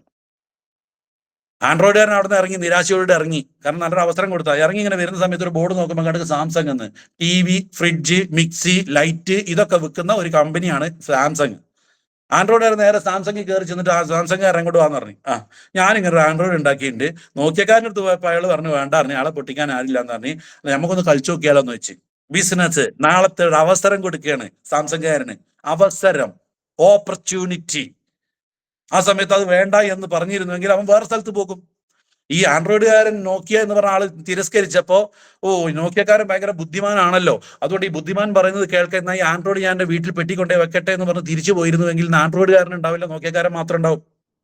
പക്ഷെ അയാൾ അത് കേൾക്കാതെ സാംസങ്കാരൻ്റെ അടുത്തേക്ക് പോയി. ഒരു പ്രതീക്ഷയില്ല. അവിടെ TVയും ഫ്രിഡ്ജും വെക്കുന്നിടത്ത് എന്താ ആൻഡ്രോയിഡാ. അവിടെ കൊണ്ടുപോയി കൊടുത്തു കഴിഞ്ഞപ്പോൾ സാംസങ്കാരൻ പറഞ്ഞാൽ നമുക്കൊന്ന് പരീക്ഷ വെക്കാന്ന് പറഞ്ഞു. ഒരു 2 ഇഞ്ച് വീതി 4 ഇഞ്ച് നീളമുള്ള ഒരു ടച്ച് അല്ലെങ്കിൽ നമ്മുടെ കയ്യിലുള്ള ഇതുപോലുള്ള ഫോണുകൾ ആദ്യം ഈ ലോകത്ത് സംഭാവന ചെയ്തത് നോക്കിയ എന്ന് പറഞ്ഞ കമ്പനിയാണ്. ആരുടെ സഹായത്തോടെ? ആൻഡ്രോയിഡിന്റെ സഹായത്തോടുകൂടി. ഇന്ന് നിങ്ങളിപ്പോ എന്നെ കേൾക്കുന്ന ഇത്രയും ആളുകളുടെ കയ്യിൽ, എത്ര ആളുകളുടെ കയ്യിൽ നോക്കിയ ഫോൺ ഉണ്ട്? ഒരാളുണ്ടെങ്കിൽ ഒന്ന് ഇതിനകത്ത് ഇപ്പൊ ഒന്ന് വോയിസ് ആയിട്ട് വരുമോ? ഇതൊരു ചലഞ്ചാണ്, ഒരു വെല്ലുവിളിയാണ്. ഇല്ല. ഉണ്ടെങ്കിൽ വെറുതെ പറയരുത്, നിങ്ങൾ വീഡിയോയിൽ കാണിച്ചു തരണം ഇതാ ഫോൺ എന്ന് പറഞ്ഞിട്ട്. അപ്പോ കാലത്തിനനുസരിച്ച് മാറാൻ അവർ തയ്യാറായില്ല. ഇന്ന് നോക്കിയ എന്ന് പറഞ്ഞ സാധനം കാണുന്നില്ല. ഒരു 25 വർഷം മുന്നേ കുഞ്ഞികൃഷ്ണൻ സാറിന്റെ കാലത്തൊക്കെ പണ്ട് ബാങ്കിൽ പോയാൽ ചെക്ക് എഴുതണം, സ്ലിപ്പ് എഴുതണം, ക്യൂ നിൽക്കണം. അന്ന് കുഞ്ഞികൃഷ്ണൻ സാർ പറയണത് 24 എന്ന് പറഞ്ഞ സാധനം വരുന്നുണ്ട്. അന്ന് കറൻസി ലെസ് ആയിട്ടുള്ള ഒരു ലൈഫ് ആയിരിക്കും. കറൻസി തൊടണ്ട, ഒരു ബാർകോഡിലൂടെ പൈസ അങ്ങോട്ട് പോകും ഇങ്ങോട്ട് വരും, നമ്മൾ കാണൂല. സെക്കൻഡ് കൊണ്ടാണ് ഇവിടെ ഇരിക്കുന്ന ഡൽഹിയിലും ബാങ്കിലേക്കും 1 മിനിറ്റ് കൊണ്ട് 4ഉം 5ഉം 50-ലേറെ ട്രാൻസാക്ഷൻ നടത്താൻ പറ്റുന്ന ടെക്നോളജി വരുന്നുണ്ട്. അതിന്റെ പേരാണ് ഗൂഗിൾ പേ എന്ന് പറഞ്ഞു കഴിഞ്ഞാൽ കുഞ്ഞികൃഷ്ണൻ സാർ എന്ന് പറയും, പോടാ അവിടുന്ന്, ഇവിടെ ക്യൂ നിന്നിട്ട് പൈസ എണ്ണീട്ട് തന്നെ ഇവിടെ കിട്ടുന്നില്ല, എന്നിട്ടാണ് ഇനി അന്നത്തെ കാലത്ത് എന്ന് പറഞ്ഞിട്ട് നമ്മൾ പറയും. അത് അവരുടെ കുറ്റമല്ല, അത് കാലഘട്ടത്തിന്റെ പ്രശ്നമാണ്. പക്ഷെ നമ്മൾ മാറാൻ തയ്യാറായില്ല. പക്ഷെ കാലഘട്ടം നമ്മളെ മാറ്റിക്കളഞ്ഞു. ഇന്നിപ്പോ കടയിൽ പോയി കഴിഞ്ഞാൽ, നിങ്ങളൊരു കട നടത്തുന്ന ആളാണെങ്കിൽ ആളുകൾ വന്നിട്ട് സാധനം വാങ്ങും. ഇപ്പൊ എന്റെ തൊട്ടടുത്തുള്ള ഒരു കടക്കാരനുണ്ട്, അയാൾ പറഞ്ഞു ഈ ഗൂഗിൾ പേ ഇതൊന്നും നടക്കില്ല, ഇതൊക്കെ തട്ടിപ്പാണ്, ഇതിനൊന്നും ഞാൻ തയ്യാറാവില്ല എന്ന് പറഞ്ഞ അയാൾ കടക്കാരൻ. അങ്ങനെ ഒരു ദിവസം വന്നിട്ട് ഒരു 2 കിലോ പഞ്ചസാര, 1 കിലോ മല്ലി, 2 സോപ്പ്, ഒരു ഉജാല, ഒരു പാക്കറ്റ് സിഗരറ്റ്, ഒരു 2 മെഴുതിരി എന്നൊക്കെ പറഞ്ഞ് സാധനം വാങ്ങി. എല്ലാം ഇയാൾ പൊതിഞ്ഞ് കെട്ടി എല്ലാം പാക്കറ്റ് ആക്കി വെച്ച് പറഞ്ഞ് അങ്ങനെ ഗൂഗിളിന്റെ ഇത് എവിടെ വെച്ച്, മോനെ അത് തട്ടിപ്പാന്ന് ഇവിടെ നടക്കില്ല, എന്റെ അടുത്താണ് നടക്കില്ല, എനിക്ക് പൈസ വേണമെന്ന് പറഞ്ഞു. അയാൾ എന്ത് ചെയ്തു? എന്നാ ശരി ഞാൻ പൈസ എടുത്തിട്ട് വരാൻ പറഞ്ഞ നേരെ കമ്പളക്കാടേക്ക് പോയി. അവിടെ ചെന്ന് നോക്കുമ്പോണ്ട് അവിടെ മാള്. അയാൾ വെറുതെ മാളിൽ കയറി വെക്കുമ്പോ ഈ സാധനമൊക്കെ അവിടെ ഉണ്ട്. അവിടെ നിന്നെല്ലാം എടുത്ത് അയാൾ എന്ത് ചെയ്തു? അവിടെ പൈസ കൊടുത്ത് തിരിച്ചു വരുന്ന സമയത്ത് അയാൾ ഈ കടയിൽ കയറിയിട്ട് പറഞ്ഞു, ഇതാ നിന്റെ സാധനങ്ങൾ. അയ്യോ ഞാൻ സാധനമൊക്കെ വാങ്ങി, അവിടെ നമുക്ക് ഗൂഗിൾ പേ ഉണ്ടായിരുന്നു, നിങ്ങൾ തൽക്കാലം ഒരു 8 പപ്പടം തന്നേരെന്ന് പറഞ്ഞു. പപ്പടം വാങ്ങി, 10 രൂപയുടെ പപ്പടം വാങ്ങി ആൾ പോയി. അയാൾക്ക് കിട്ടേണ്ട ഏകദേശം 1,500 രൂപയുടെ കച്ചവടം ഒരു പപ്പടത്തിൽ ഒതുങ്ങേണ്ടി വന്നു. അയാൾ തയ്യാറായില്ല. 2ാമത്തെ ദിവസം വേറൊരാൾ വന്നു. ഒരാൾ വന്നിട്ട് പറഞ്ഞു, 2 സിഗരറ്റ് തോട്ടെ എന്ന് പറഞ്ഞു. 2 സിഗരറ്റ്. ആ സിഗരറ്റിന് 2 ഇവിടെ ലൂസ് കൊടുക്കും, പാക്കറ്റ് അല്ല. അയാൾ ഇത് പൊട്ടിച്ചിട്ട് അതിൽ നിന്ന് 2 സിഗരറ്റ് കുത്തിയും എടുത്തിട്ട് കടക്കാരൻ ഇങ്ങനെ അങ്ങ് കൊടുത്തു. അല്ല, കടക്കാരൻ ഈ വാങ്ങേണ്ട ആൾക്ക് കൊടുത്തു കഴിഞ്ഞപ്പോൾ അയാൾ എന്താക്കി, അതങ്ങ് വെക്കുകയും ചെയ്തിട്ട് പറഞ്ഞു, പിന്നെ എവിടെ ഗൂഗിൾ എവിടെയെന്ന് വെച്ചു. അയാളുടെ പൈസ ഇല്ല. അപ്പോഴാണ് അയ്യോ ഇത് ഗൂഗിൾ ഇല്ല മോനെ, അത് നടക്കൂല എന്ന് പറഞ്ഞു. അയ്യോ എന്നാ ഇത് വേണ്ടെന്ന് പറഞ്ഞു. സിഗരറ്റ്, ഈ സിഗരറ്റിനൊക്കെ മാർജിൻ 0.5 ഒക്കെ ലാഭമുള്ളൂ. ഈ സിഗരറ്റ് അയാൾ എന്താക്കി, 2 എണ്ണം അങ്ങോട്ട് തിരിച്ച് തന്നെ പാക്കറ്റിൽ കുത്തി കയറുമ്പോൾ ഒന്ന് ഒടിഞ്ഞു പോയപ്പോൾ ആളെ മൊത്തത്തിൽ അന്നത്തെ സിഗരറ്റിന്റെ മൊത്തം ലാഭം അന്ന് പോയി. അയാൾ വിചാരിച്ചു ഇത് എന്താ ചെയ്യാൻ. അപ്പൊ അയാൾ തീരുമാനം എടുത്തു, ഇത് ഇങ്ങനെ പോയാൽ ഞാൻ എന്റെ കട കൂട്ടേണ്ടി വരും, ഇതിന്റെ ആൾ എവിടെയെന്ന് വെച്ചു. ഏത് ഈ ഗൂഗിൾ പേ സംഭവം സിസ്റ്റം ചെയ്യുന്ന അയാളെ വിളിച്ചിട്ട് പറഞ്ഞ്, എടാ മോനെ ഇത് പൈസ കയറി എന്നുള്ളതിനുള്ള എന്താ തെളിവ് എന്ന് ചോദിച്ചു. ഇത് നമുക്ക് അറിയേണ്ട ഇത് കയറിയില്ല എന്ന്, പൈസ കയറിയെന്നല്ലേ. അപ്പൊ അയാൾ പറഞ്ഞു, നിങ്ങൾ ഇതിനകത്ത് ഒരു 1000 രൂപ കൂടി തരികയാണെങ്കിൽ, കൂടുതൽ എന്താ ഫണ്ട് തരികയാണെങ്കിൽ ഞാൻ നിങ്ങൾക്ക് ഒരു മിഷൻ വെച്ച് തരാം, അത് നിങ്ങളുടെ പൈസ കിട്ടിയിരിക്കുന്നു എന്നത് ഉറക്കം വിളിച്ച് പറഞ്ഞു. അന്ന മോനെ അതും കൂടി വെക്കുമെന്ന് പറഞ്ഞു. കമ്പളക്കാട് അങ്ങാടിയിൽ ഇത് വേണ്ട എന്ന് പറഞ്ഞ ആളാണ് ആദ്യം സ്പീക്കർ വെച്ചത്. ഏറ്റവും ഹൈ ടെക്നോളജി വെച്ച ആള് ഈ കടക്കാരനായി മാറി. അതായത് മാറ്റങ്ങൾക്കനുസരിച്ച് മാറൂല എന്ന് പറഞ്ഞാലാണ് ഏറ്റവും ശക്തമായി മാറുന്നത്. ഞാനിവിടെ പറഞ്ഞത്, ഈ വരാൻ പോകുന്ന കാലഘട്ടത്തിന്റെ ഇൻഡസ്ട്രി നമ്മൾ മനസ്സിലാക്കിയിട്ട് ഇന്ന് നമ്മൾ മാറണം. ഞാൻ പറയുന്നത് ഇന്നലെ മാറണം, ഇന്നല്ല നാളെയല്ല, ഇന്നലെ മാറണം. ആ മാറാൻ വേണ്ടിയിട്ട് എനിക്കുണ്ടായ ഒരു എക്സ്പീരിയൻസ് ഞാൻ പെട്ടെന്ന് പറഞ്ഞു നിർത്താം. അപ്പൊ നിങ്ങൾ എല്ലാവരും റെഡി ആവണം. ഞാൻ പറഞ്ഞു വരുന്നത്, എൻ്റെ പേര് നൂർസ്, ഞാൻ ഓട്ടോ ഡ്രൈവർ ആയിരുന്നു. അതിനുശേഷം ഞാൻ പാലക്കാട് പോയിട്ട് ഞാൻ അവിടെ ഏഷ്യാനെറ്റ് എന്ന് പറഞ്ഞ ഓർഗനൈസേഷൻ അവിടെ ന്യൂസ് റീഡറായിട്ട് ഞാൻ വർക്ക് ചെയ്തു. അതിനുശേഷം ഞാൻ ന്യൂ ജ്യോതി പബ്ലിക്കേഷൻസിൽ മാനേജറായി. വോഡോഫോൺ എന്ന് പറഞ്ഞ കമ്പനി, വോഡോഫോൺ കേട്ടിട്ടുണ്ടാവുമല്ലോ, അതിനകത്ത് ഞാൻ സെയിൽസ് മേഖലയിൽ വർക്ക് ചെയ്തു. അങ്ങനെ ഞാൻ ഒരുപാട് കമ്പനികളിൽ വർക്ക് ചെയ്തു. 2024 ഇന്ന്, 2002-2003 എൻ്റെ ഡിഗ്രി കഴിഞ്ഞത്. ആ സമയത്ത് ഞാൻ ജോലിക്ക് കയറി. നല്ല സാലറി ഉണ്ടായിരുന്നു, കുഴപ്പമൊന്നും ഉണ്ടായില്ല. അന്നേ എനിക്ക് 16,000 രൂപ സാലറി. അന്ന് ഇൻകമിങ് ഔട്ട് ഗോയിങ്ങും പൈസ കൊടുക്കണം. അത് അങ്ങനെ പറഞ്ഞാൽ നിങ്ങൾക്ക് മനസ്സിലാവുന്നല്ലോ. ഇന്നിപ്പോ ഓൾമോസ്റ്റ് നമ്മുടെ ഫോണിനൊക്കെ ഫ്രീ ആണ്. അന്ന് വിളിക്കുന്ന ആൾ 1 രൂപ കൊടുക്കണം, എടുക്കുന്ന ആൾ 50 പൈസയും കൊടുക്കണം 1 മിനിറ്റ് സംസാരിച്ചാല്. അപ്പൊ ആയതുകൊണ്ട് എന്താ സംഭവം എന്ന് പറയാം, അന്ന് ഫോണ് അത്യാവശ്യത്തിന് ഉപയോഗിച്ചിട്ടുണ്ട്. ഹലോ, ആ സനുവേട്ട ഞാനിവിടെ എത്തിയിട്ടോ, ഓക്കെ, പിന്നെ എന്തെങ്കിലും വെക്കട്ട എന്ന് പറഞ്ഞ് കട്ടിക്കും. കാരണം എന്താ അറിയോ, ഇത് ഒരു 60-59 സെക്കൻഡ് കഴിഞ്ഞാൽ പിന്നെ 1 റുപ്യ 2 റുപ്യയായി, 2 റുപ്യ 3 റുപ്യയായി. അപ്പൊ ഈ സംസാരത്തിന് ഭയങ്കര ലിമിറ്റ് ഉണ്ടായിരുന്നു. അന്ന് ഈ മിസ് കോൾ ടിക് എന്ന് പറഞ്ഞ് മിസ് കോൾ എടുക്കും. മിസ് കോൾ ഇട്ടോ, ഞാൻ അവിടെ എത്തി എന്ന് പറഞ്ഞാൽ ഈ എടുക്കുന്നവരെന്താക്കും, അന്ന് ഫോൺ വരുന്നത് ഇല്ല സന്തോഷമാണ്. ടിക്സ് കേൾക്കുന്നത് തന്നെ ചാടി എടുക്കും. എടുത്തമായിട്ട് ഞാൻ എത്തി എന്നല്ല പറയാം, നിന്നോട് ആരുടെ ഫോൺ എടുക്കാൻ പറഞ്ഞാൽ എൻ്റെ ഉറുപ്പ പോയില്ലെന്ന് ചോദിക്കും. ഇങ്ങനെയുള്ള ഒരു കാലഘട്ടം ഉണ്ടായിരുന്നു. അത് നിങ്ങൾക്ക് എത്ര ആൾക്കത് വിശ്വാസം ഉണ്ടെന്നുള്ളത് എനിക്കറിയില്ല. ആ സമയത്ത് ഫോൺ വാങ്ങിയ ഒരാളാണ് ഞാൻ. അത് കഴിഞ്ഞ് കമ്പനിയിലൊക്കെ വർക്ക് ചെയ്തു. ഡ്രീംസ് ആണ്, സ്വപ്നങ്ങൾ ഉണ്ടെങ്കിൽ നമുക്ക് അച്ചീവ് ചെയ്യാൻ പറ്റും. അന്ന് ഞാൻ കോളേജിൽ നിന്ന് ഇറങ്ങുന്ന സമയത്ത് ഇറങ്ങിയ കുഞ്ചാക്കോ ബോബന്റെ ഒരു സിനിമ ഉണ്ടായിരുന്നു. ഏതെന്നറിയോ, ഒരു രാജമല്ലി വിടരുന്ന പോലെ ഇതളെഴുതി എന്നിലൊരു സുഖം. ആ ഒരു പാട്ടുള്ള സിനിമ അറിയില്ലേ? ഓ പ്രിയേ നീന, ഏതാണെന്നറിയോ? അനിയത്തിപ്രാവ്. അനിയത്തിപ്രാവ്. ആ സമയത്ത് കുഞ്ചാക്കോ ബോബൻ ഒരു എൻട്രി ഉണ്ട്. ഏതാണെന്നറിയോ? Bike splendor. അന്ന് നമ്മുടെ ഹിറ്റ് ആയിരുന്നു. വയനാട് ജില്ലയിലെ സ്പ്ലെൻഡർ കൊണ്ട് ആരെങ്കിലും വന്ന് നിർത്തിയാൽ കല്യാണത്തിന് പോലെ ഈ ബൈക്കിന് ചുറ്റും കൂടി നിൽക്കും. കാരണം അന്ന് അങ്ങനെയായിരുന്നു. ആ സമയത്ത് എൻ്റെ ഹൃദയത്തില് എന്താ പറയാ, ഒരാഗ്രഹം വെച്ചു, ഒരു ബൈക്ക് വാങ്ങണം. ഈശ്വര, എവിടെ നിന്ന് കിട്ടും? സൈക്കിൾ വാങ്ങാനേ പൈസ അല്ല. അങ്ങനത്തെ ഞാനാണ് ഈ ബൈക്ക് ആഗ്രഹിക്കുന്നത്. പക്ഷെ പ്രിയപ്പെട്ടവരെ, ആഗ്രഹം എന്ന് പറയുന്ന സാധാരണക്കാരായ നമ്മൾക്കുള്ള ആഗ്രഹം ഞാനെന്ന് പറഞ്ഞുതരാം. എന്റെ ആഗ്രഹം സ്കൂളിൽ പഠിക്കുന്ന സമയത്ത് ഒരു സൈക്കിളായിരുന്നു. നിങ്ങളുടെ ആഗ്രഹം, അന്ന് നമുക്ക് സൈക്കിൾ വാങ്ങാൻ പറ്റിയില്ല. അങ്ങനെ ഞാൻ ഇതാക്കി സൈക്കിൾ വാങ്ങിയില്ല. അങ്ങനെ എനിക്ക് സൈക്കിൾ വാങ്ങാൻ വേണ്ടി അവസരം കിട്ടിയത് കോളേജ് പഠിക്കുന്ന സമയത്താണ്. അങ്ങനെ ഞാൻ സൈക്കിൾ വാങ്ങി കോളേജിലേക്ക്, ഞാൻ ഡിഗ്രി പഠിക്കുന്ന സമയത്ത് കോളേജിലേക്ക് ചവിട്ടി പോയപ്പോൾ എൻ്റെ സ്കൂളിൽ സൈക്കിൾ ഓടിച്ച ആളുകൾ ഉണ്ടായിരുന്നു.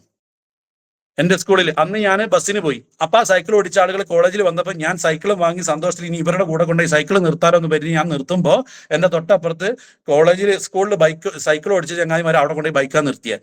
ഈ ബൈക്കിന്റെ കൂടെ എനിക്ക് സൈക്കിൾ നിർത്താൻ പറ്റുമോ? അന്ന് കോളേജിൽ ഞാൻ എന്താക്കി, 2 ദിവസം കൊണ്ട് സൈക്കിൾ ഞാൻ പിന്നെ വീട്ടിൽ കൊണ്ട് നിർത്തി. കാരണം എൻ്റെ കൂട്ടുകാരൊക്കെ പിന്നെ ബൈക്കിലാണ് വരുന്നത്.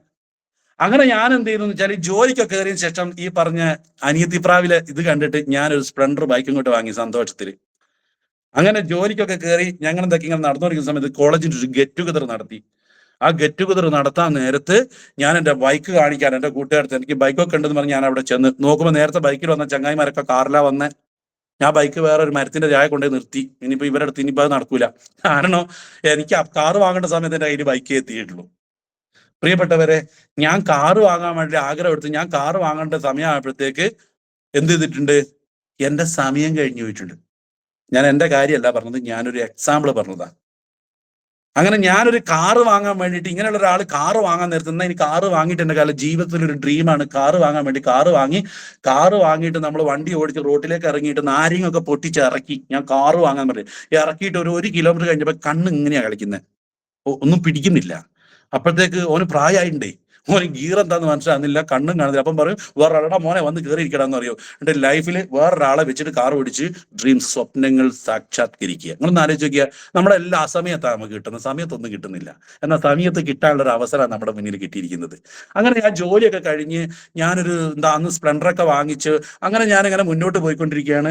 അങ്ങനെ ഞാനൊരു കമ്പനി, ഞാൻ ഫോട്ടോഗ്രാഫിയാണ്, എനിക്ക് എല്ലാ ജോലികളും ചെയ്യുന്നത് ഇഷ്ടമാണ്. ഏത് ജോലി, ഇപ്പം നിങ്ങൾ അവിടെ ഇഞ്ചി നടുന്നുണ്ടെങ്കിൽ അതിനകത്ത് ചാണകം വാരി ഇടണം എന്ന് പറഞ്ഞാൽ ഞാനിപ്പോൾ അവിടെ എത്തും. ഒരു ആറ്റിറ്റ്യൂഡാണ്, മനോഭാവമാണ്. ഇനി ലോഡ് മരം കയറ്റണം എന്നുണ്ടെങ്കിൽ ഞാൻ അവിടെ എത്തും. അങ്ങനെ ഒരു ജോലി ചെയ്യാനുള്ള ഒരു ടെൻഡൻസി എനിക്കുണ്ട്. അപ്പോൾ എന്താ പറയുക, ഞാൻ എല്ലാ ജോലിയും ചെയ്യും. അങ്ങനെ ഞാൻ എന്ത് ചെയ്തു, ഇവിടെ വന്ന് കുറെ കാര്യങ്ങൾ, ഞാൻ സ്റ്റേജ് പ്രോഗ്രാം പാട്ടൊക്കെ പാടാൻ വേണ്ടി പോകുന്ന ആളാണ്. അങ്ങനെ എന്നെ നേരെ ഖത്തറിലേക്ക് കൊണ്ടുപോയി. ഖത്തറിൽ പ്രോഗ്രാമിന് കൊണ്ടുപോയത്. ആ പ്രോഗ്രാമിന് കൊണ്ടുപോയപ്പോൾ അവർ പറഞ്ഞു നിങ്ങൾ ഇവിടെ നിൽക്കണം എന്ന് പറഞ്ഞു. ഞാൻ പറഞ്ഞു എനിക്ക് നിൽക്കാൻ പറ്റില്ല. കാര്യം എന്താ, ഞാൻ അവിടെ ഏകദേശം 1 ലക്ഷം രൂപയ്ക്ക് മുകളിൽ വരുമാനം ഉണ്ടാക്കുന്നതാണ്, എനിക്ക് അത്രയും സാലറി വേണം, 10,000 രൂപ സാലറി വേണമെന്ന് പറഞ്ഞു. എന്തിനെന്നറിയോ, അവരെന്നെ ഒഴിവാക്കാൻ. കാരണം എനിക്ക് നാട്ടിലേക്ക് തിരിച്ചു വരണം, നാട്ടിൽ കുറെ സംഭവങ്ങളുണ്ട്. അപ്പൊ അവര് പിന്നെ ആലോചിച്ചു 16 രൂപ സാലറി തരാന്ന് പറഞ്ഞു. ഞാൻ കുടുങ്ങിയില്ലേ. രണ്ടാമത്തെ കണ്ടീഷൻ ഞാൻ വെച്ചു, എനിക്ക് ഫാമിലി സ്റ്റാറ്റസ് വേണമെന്ന് പറഞ്ഞു. എന്റെ ഫാമിലിയെ ഇങ്ങോട്ട് കൊണ്ടുവരുന്നത് അവരതും അംഗീകരിച്ചു. അങ്ങനെ ഞാൻ ഫാമിലി ആയിട്ട് ഖത്തറിലായിരുന്നു ഏകദേശം 11 വർഷം. ഭവൻസ് സ്കൂളിൽ എന്നെ കേൾക്കുന്ന ആരെങ്കിലും ഖത്തറിലൂടെ, അവിടെ മിഡ്മാക്ക് റൗണ്ടോബോട്ടിനടുത്ത ഭവൻസ് സ്കൂളിൽ എൻ്റെ വൈഫ് ടീച്ചറായിരുന്നു. ഞാനവിടെ പത്രത്തിലായിരുന്നു. 10-14,000 റിയാൽ സാലറി എനിക്ക്, വൈഫിന് 4,000 റിയാൽ സാലറി. ഒരു സ്റ്റേജ് പ്രോഗ്രാമിന് പോയാൽ 500 റിയാൽ കിട്ടും. ഒരു സൗണ്ടിൽ പരസ്യങ്ങൾ കൊടുത്തിട്ടുണ്ടെങ്കിൽ അതിനും നല്ല വരുമാനം കിട്ടും. ഏകദേശം ഞാനും ഭാര്യയും കൂടി ഉണ്ടാക്കിയിട്ടത് ഏകദേശം 25,000-30,000 റിയാൽ ഒരു മാസം. നിങ്ങൾ ഇന്ത്യൻ കറൻസിയിലേക്ക് കൺവേർട്ട് ചെയ്തു എൻ്റെ വരുമാനത്തിന്റെ അളവ്. അതായത് 14,000 റിയാൽ എന്റെ വരുമാനം. എന്റെ പാട്ടും സ്റ്റേജും ചെയ്തിട്ട് മാത്രം ഞാൻ 4,000-5,000 റിയാൽ ഉണ്ടാക്കുന്നുണ്ട്. 5,000 റിയാൽ എന്ന് പറഞ്ഞാൽ 1 ലക്ഷം രൂപയാണ് ഇന്ത്യൻ കറൻസി. നിങ്ങളൊന്ന് ആലോചിക്കുക. ഇന്ന് ഇവിടുന്ന് പിന്നെ ഹൗസ് ഡ്രൈവറായിട്ടും സെയിൽസ്മാൻ ആയിട്ടും പോകുന്ന ആളുകളുടെ, ഇന്നത്തെ മലയാളികളുടെ കേവല സാലറി 1,800-2,000 റിയാലാണ്. ഇനി അങ്ങേ അറ്റം പോയ 2,500-3,000 മേലോട്ടേക്കില്ല. അതിന്റെ മേലോട്ട് സാലറി കിട്ടണമെങ്കിൽ നല്ല ഹൈ പ്രൊഫൈൽ വേണം. ഇപ്പോഴും ആളുകൾ നിൽക്കുന്നത് 1,800-ഉം 1,400-ഉം 2,000 റിയാലിന്റെ ചോടയാണ്. ആ സമയത്താണ് ഞാൻ അവിടെ പാട്ടും പാടിയിട്ട് 1 ലക്ഷം രൂപയ്ക്ക് 4,000-5,000 റിയാൽ ഉണ്ടാക്കുന്നത്. പോരാതെ എൻ്റെ സാലറി 14,000 റിയാൽ എന്ന് പറഞ്ഞാൽ 2,60,000 രൂപ സാലറി. നിങ്ങളൊന്ന് ആലോചിക്കുക. രാവിലെ കമ്പനി കാറ് തന്നിട്ടുണ്ട്, വില്ല തന്നിട്ടുണ്ട്, ഉച്ചവരെ ജോലിയുള്ളൂ. ഇവിടുത്തെ പോലെ ലാത്തി ചാർജും ബഹളവും അടിയും കുത്തും ബഹളമൊന്നും ഇല്ലാത്തതുകൊണ്ട് അവിടെ ഈ മുത്തുച്ചിപ്പി വാരലും ഒട്ടകത്തിന് ഓടിക്കലും ലോകകപ്പിന്റെ കസേര ഉണ്ടാക്കലൊക്കെയാണ് വലിയ വാർത്ത. ലോകകപ്പിന്റെ കസേര, അതിന് പുല്ല് വിരിച്ചു, അതിന് AC ഹോള് വലുതാക്കി, ഇതൊക്കെ വലിയ വാർത്തയാ. ഇതൊക്കെ വാർത്തയാക്കണമെങ്കിൽ അവിടെ പോയി ഫോട്ടോ എടുത്ത് അവിടെ തന്നെ ലാപ്ടോപ്പ് ഒന്ന് വിട്ട് കഴിഞ്ഞാൽ നമ്മുടെ പണി കഴിഞ്ഞ്. ഇതാണ് നമ്മുടെ ജോലിയുടെ സ്കോപ്പ്, അല്ലെങ്കിൽ നമ്മുടെ ജോലിയുടെ വർക്ക്, ഡ്യൂട്ടീസ് ഓഫ് വർക്ക്. അപ്പോ ഇങ്ങനെ വരുമാനം വാങ്ങിക്കൊണ്ടിരിക്കുന്നതിനിടയിൽ എങ്ങനെ ഞാൻ ഈ ബിസിനസ്സിൽ എത്തി എന്നുള്ളതാണ്. എനിക്ക് ഈ ജോലിയൊക്കെ ഉണ്ടെങ്കിലും എനിക്ക് കിഡ്നി സ്റ്റോണിന്റെ ഒരു വേദന ഉണ്ടായിരുന്നു. കിഡ്നി സ്റ്റോണിന്റെ വേദന എന്ന് പറഞ്ഞു കഴിഞ്ഞിട്ടുണ്ടെങ്കിൽ നിങ്ങളോട് പറയാം, എനിക്ക് 16 വർഷമായിട്ട് ഈ വേദന തുടർച്ചയായിട്ട് വന്നു. ഇനി ഞാൻ നോമ്പെടുക്കാറ്, നോമ്പിന്റെ സമയത്ത് നോമ്പ് ഒരു 10 കഴിഞ്ഞാൽ ഒരു 10, 11, 12 കഴിഞ്ഞിട്ടുണ്ടെങ്കിൽ എനിക്ക് ചെറിയൊരു വേദന വന്നു തുടങ്ങും. ഈ കിഡ്നി സ്റ്റോണിന്റെ വേദന ഉള്ളവരാരെങ്കിലും ഉണ്ടാവും, അല്ലെങ്കിൽ ഉള്ളവരെ കണ്ടിട്ടുണ്ടാവും. ഞാൻ ആദ്യമായിട്ട് പ്രാർത്ഥിക്കുന്നത് ആർക്കും കിഡ്നി സ്റ്റോണിന്റെ വേദന കൊടുക്കല്ലേ ഈശ്വര ദൈവമേ പടച്ചവനെ എന്നാണ്. കാര്യം എന്താ അറിയോ, അത് താങ്ങാനുള്ള കപ്പാസിറ്റി ഒരു പടപ്പിനുണ്ടാവില്ല, ഒരു മനുഷ്യനുണ്ടാവില്ല. കാരണം എനിക്കുണ്ടായിട്ടില്ല. ആ വേദന കൊണ്ട് വന്നു കഴിഞ്ഞാൽ, പവിത്രൻ സാറിന് എനിക്ക് തോന്നുന്നു അതിന്റെ ഫീൽ വന്നിട്ടുണ്ടെന്ന് തോന്നുന്നു. ആ വേദന കൊണ്ട് വന്ന് എന്റെ 2 കാലിന്റെ മുട്ടുകാലം നെഞ്ചത്ത് വരുന്നതിന് ഒരു വട്ടം പിടിച്ച് ഞാൻ കിടക്കും. എന്നെ ഒരാൾക്കും എടുക്കാൻ കഴിയില്ല. എടുക്കണേ ഞാൻ കൈ വിടണ്ടേ. ഞാൻ ഈ ചെമ്മീൻ ചുരുണ്ട മാതിരി, നമ്മള് ചെമ്മീനൊക്കെ ഇങ്ങനെ ചുരുണ്ട കിടക്കും, അതേപോലെ കിടക്കും. പിന്നെ എന്നെ പിടിക്കാൻ ഒരാൾക്കും കഴിയില്ല. മാത്രമല്ല, കിടക്കുന്നത് കുഴപ്പമില്ല, ഞാൻ ചെറിയ കുട്ടികൾ കരയുമ്പോൾ അയ്യോ പത്തോ എനിക്ക് വയ്യേ ഉമ്മാ എന്നൊക്കെ പറഞ്ഞ് കരയും. ഞാൻ ചെറിയ മക്കൾ, ആ വീടിനടുത്തുള്ള ആൾക്കാർക്ക് ഓടി വരും. പക്ഷേ എന്നെ തൊടാണ്ട് സമ്മതിക്കില്ല. എനിക്ക് വണ്ടി ഓടിക്കാൻ പറ്റില്ല, ബൈക്ക് ഓടിക്കാൻ പറ്റില്ല. അപ്പൊ എന്നെ അങ്ങനെ തന്നെ എടുത്തുകൊണ്ട് ഞാൻ ഈ കിടക്കുന്ന ഷേപ്പിൽ അങ്ങനത്തെ ഒരു സീറ്റുള്ള വണ്ടി ഇല്ലല്ലോ. എന്നെ ഇങ്ങനെ ഉരുട്ടിക്കയറ്റി കൊണ്ടോണ്ടേ, ഈ വട്ടത്തിൽ കിടക്കുമല്ലേ ഞാൻ. എന്നെ നീളത്തിൽ ഒരു കസേരയിൽ ഇരുത്താനോ അല്ലെങ്കിൽ ആംബുലൻസിൽ കിടത്താനോ പറ്റില്ല. ഞാൻ ഷേപ്പ്ലെസ് ആയിട്ട് കിടക്കുമല്ലേ, ഈ ചെമ്മീൻ ചുരുണ്ട മാതിരി ഒരു ഉരുണ്ട സാധനം, ഒരു വട്ടച്ചെപ്പ് പോലത്തെ സാധനമായിട്ട് എന്നെ കൊണ്ടുപോകണം. ഞാൻ അങ്ങനെ പിടിച്ചു കിടക്കാം. അങ്ങനെ ജീപ്പിന്റെ ഇതിലൊക്കെ ഇട്ടിട്ടാ കൊണ്ടുപോവാ. ഭയങ്കര രസാ ഇത്. അന്നതല്ല, മരിച്ചങ്ങ് പോയി. ഈ വേദന വന്നു കഴിഞ്ഞാൽ എൻ്റെ ബാബു സാറേ, ഈ വേദന എനിക്ക് ഇപ്പൊ വന്നു കഴിഞ്ഞാൽ നിങ്ങൾ എന്നോട് പറയാണ്, നീ ഇത്ര നാൾ ഉണ്ടാക്കിയിട്ടുള്ള സമ്പാദ്യമല്ലേ, നിന്റെ വീട്, സ്ഥലം, കാറ്, വയല്, ലാൻഡ്, ഇതൊക്കെ നീ എൻ്റെ പേരിലേക്ക് ഇപ്പൊ എഴുതി തന്നാൽ നിന്റെ വേദന മാറ്റി തരാമെന്നാണ്. ഞാൻ പേന എവിടെ പറഞ്ഞ ഒപ്പം കിട്ടു തരും. എനിക്ക് വേദന അങ്ങ് മാറിയാൽ മതി. അതിന്റെ വാല്യൂ മനസ്സിലായല്ലോ. ആ വേദന ഡെസിമിൽ എന്ന് പറഞ്ഞാൽ ഇപ്പൊ എന്നെ കേൾക്കുന്ന പിന്നെ അമ്മമാര് പറഞ്ഞ മോനെ നീ അതൊന്നും പറയണ്ട, പ്രസവ വേദന അതിലും വലിയ വേദന എന്ന്, അതിലും വലിയ വേദന ഒന്നും നീ സഹിച്ചില്ലല്ലോ എന്നൊക്കെ ഇങ്ങനെ ചിലപ്പോൾ അവിടെ കമന്റ് പറയുന്നുണ്ടാവും, വല്ല മനസ്സിൽ വിചാരിക്കുന്നുണ്ടാവും. എനിക്ക് അവരോട് പറയാനുള്ളത്, പ്രിയപ്പെട്ടവർ, നിങ്ങളുടെ പ്രസവമൊക്കെ വളരെ നല്ലത് തന്നെയാണ്, വേദനയൊക്കെ തന്നെ നൊന്നിട്ട് തന്നെ ഇങ്ങോട്ട് പ്രസവിക്കുന്നത് ശരിയാ, പക്ഷെ നിങ്ങളുടെ വേദന പ്രസവിച്ചാൽ അങ്ങ് തീരും, അത് കഴിഞ്ഞ്. അതല്ലാന്നേ, ഇതിങ്ങനെ കാലാകാലം വേദനിച്ചുകൊണ്ട് നടക്കുക, ഇത് തീരുന്നില്ല. ആ ഒരു വേദന ഞാൻ ഈ പറയുന്നത്. ആ വേദന നിങ്ങൾ ഒരു പ്രസവിച്ച അമ്മമാർക്കും ആ വേദന ഞാൻ എൻ്റെ ഉമ്മാനോടൊക്കെ പറയും.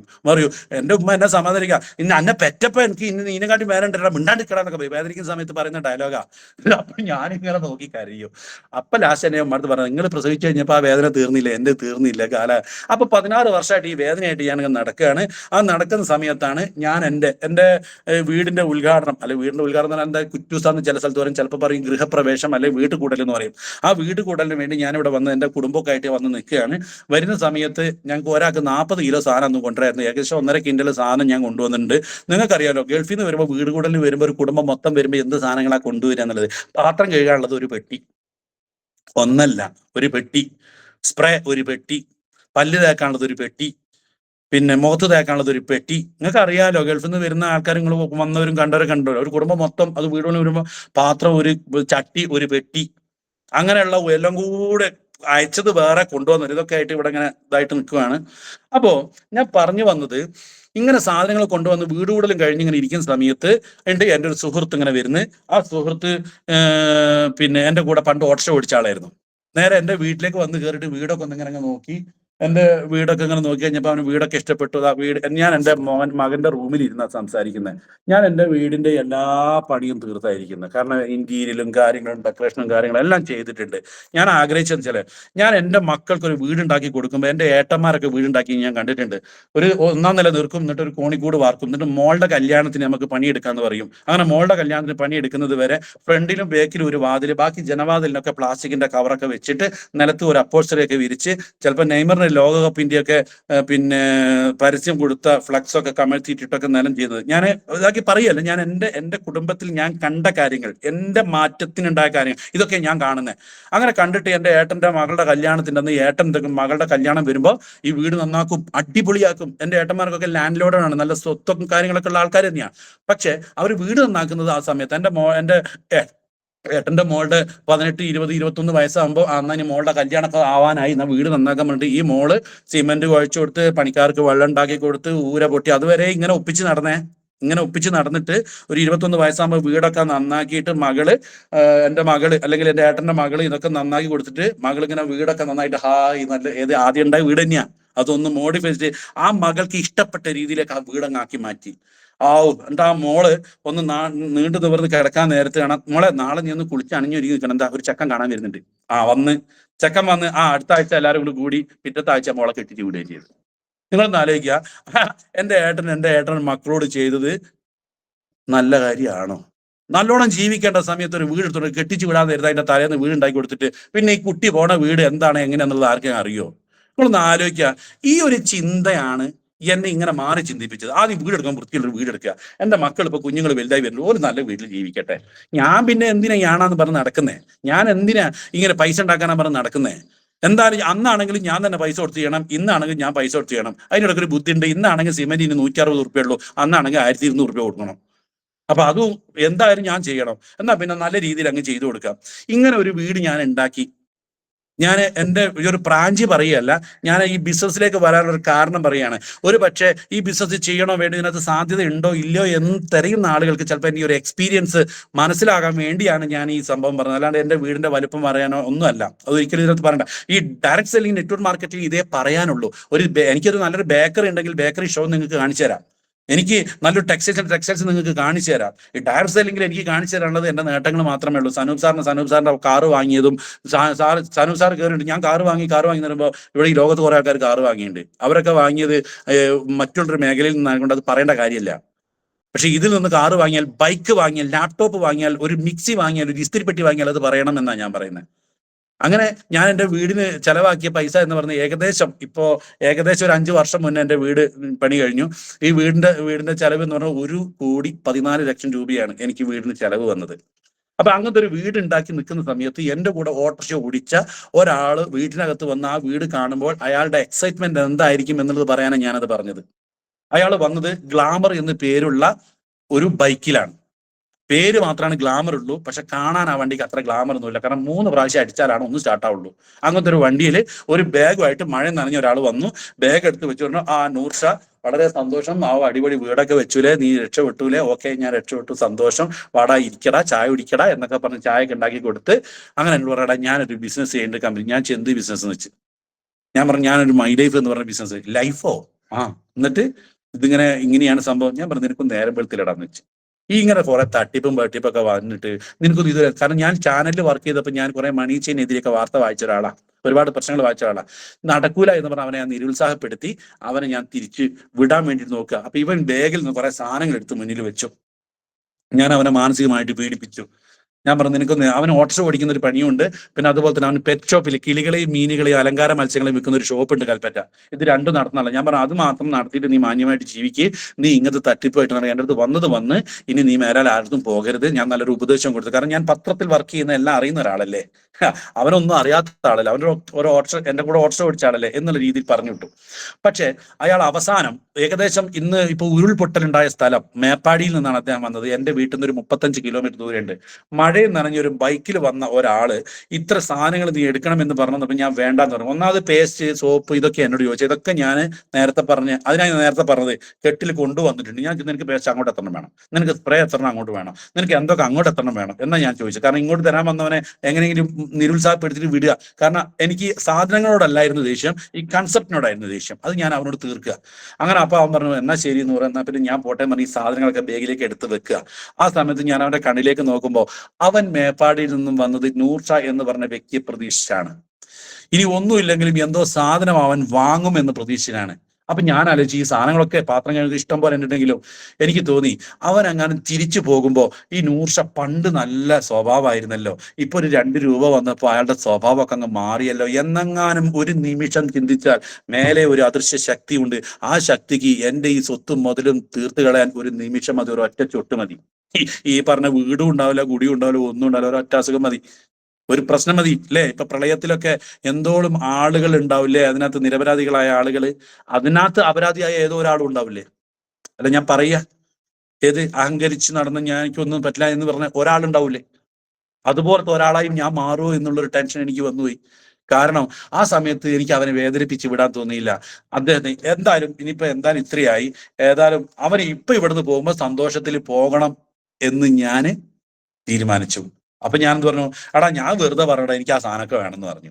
ആ സാധനമൊക്കെ ഞാൻ എനിക്ക് ആവശ്യമില്ലാതെ അവൻ ഇവിടുന്ന് സന്തോഷമായി പോകണമെന്ന് കരുതി ഞാൻ വാങ്ങിച്ചു കഴിഞ്ഞിട്ട് വാങ്ങിയത് എന്തൊക്കെയാ, പേസ്റ്റ്, സോപ്പ്, മറ്റേ തലയിൽ തേക്കുന്ന ഹെയർ ഓയില്, പിന്നെ അങ്ങനെയുള്ള കുറെ സാധനങ്ങളാ. ഇത് വാങ്ങിയിട്ട് എനിക്ക് ഇവിടെ വൈഫിന്റെ അടുത്ത് കൊണ്ടേ കൊടുക്കാൻ പറ്റുമോ? എന്തൊക്കെ ആയാലും സംഭവം നമ്മളെ വൈഫല്ലേ, എല്ലാ മനുഷ്യങ്ങൾക്ക് ഭ്രാന്തായോ നോക്കൂലേ. കാരണം ആർക്കൊക്കെ എത്ര സാധനം കൊണ്ടുവന്നിട്ട് പിന്നെ നിങ്ങൾ ഇവിടുന്ന് പൈസ കൊടുത്ത് വാങ്ങുകയാണോ എന്ന് ചോദിക്കൂലേ. സംഭവം ഇത് ഞാൻ മേലെ കൊണ്ടേ വെച്ചു.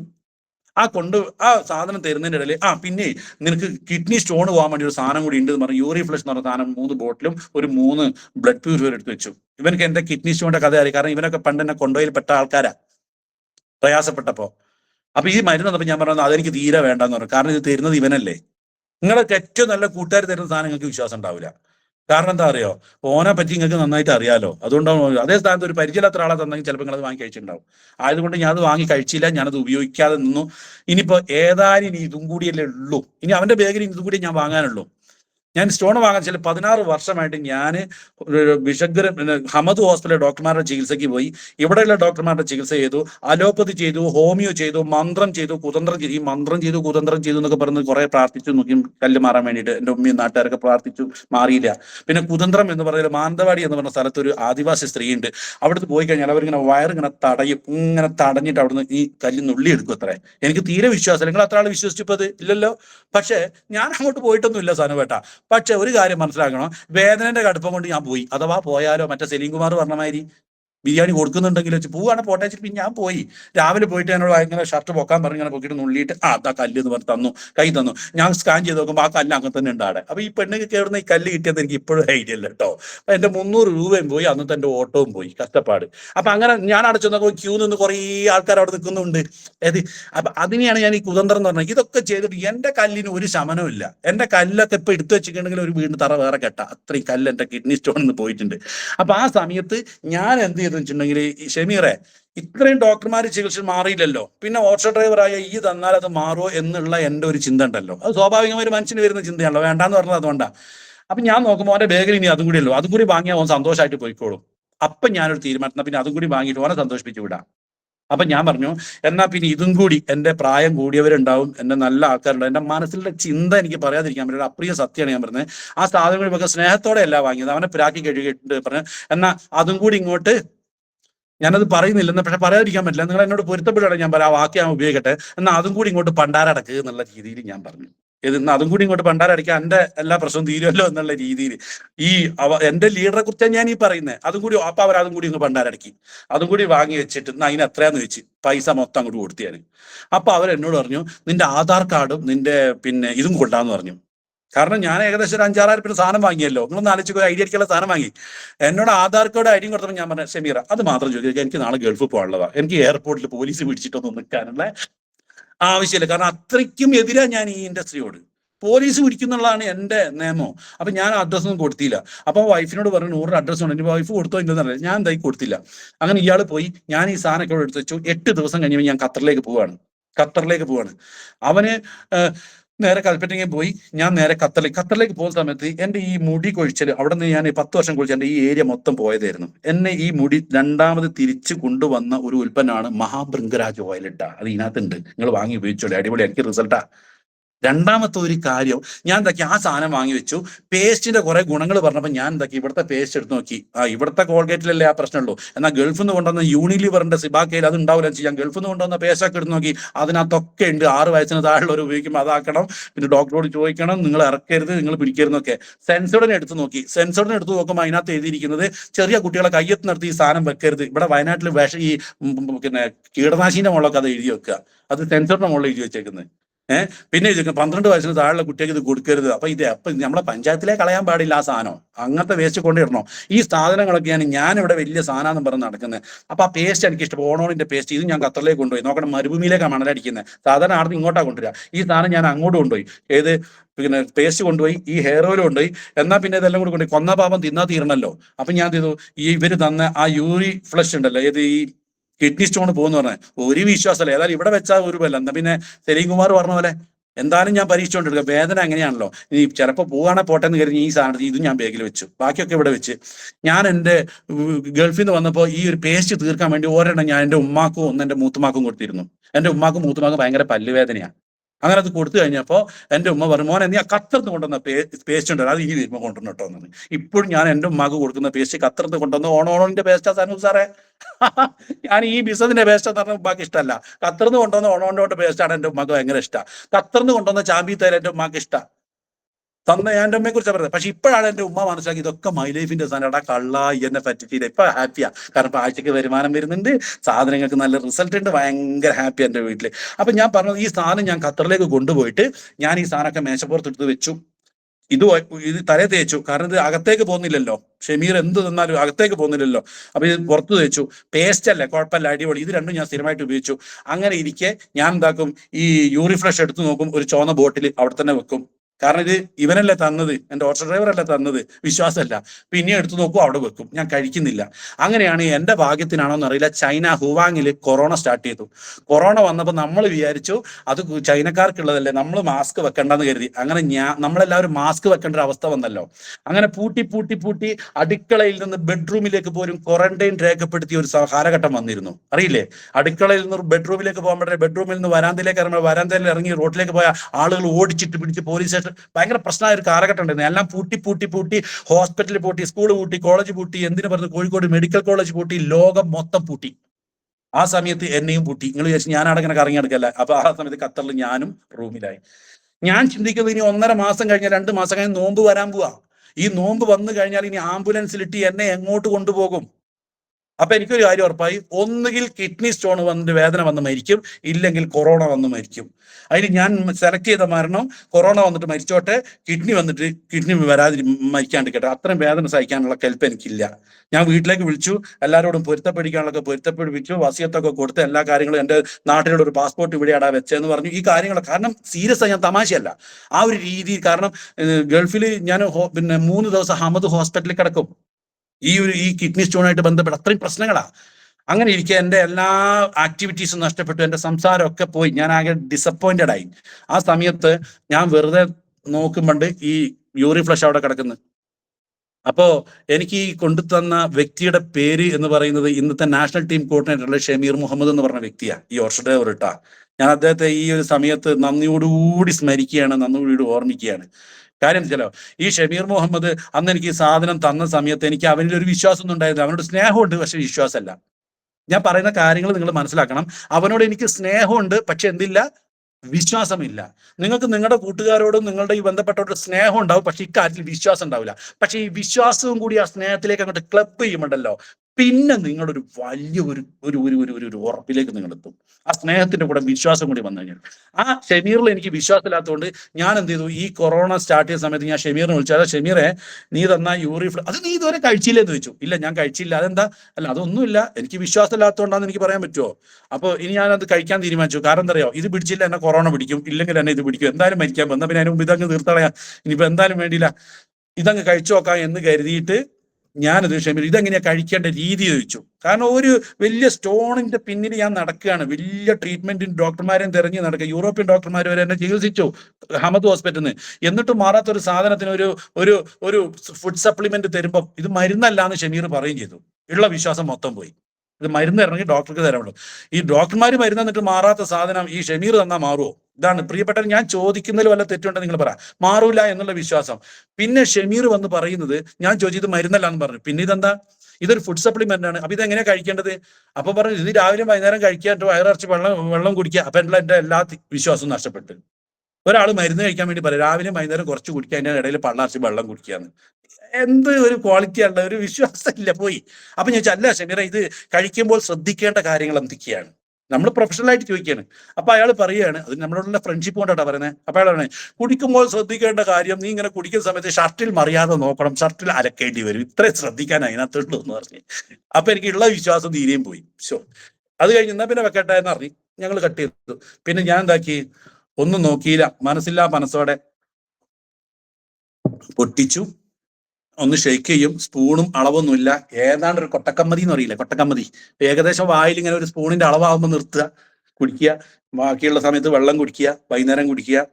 അങ്ങനെ ഞാൻ ഈ 3 ബോട്ടിലും ഇതും തീർത്തു കഴിഞ്ഞ് നോമ്പ് വന്നു.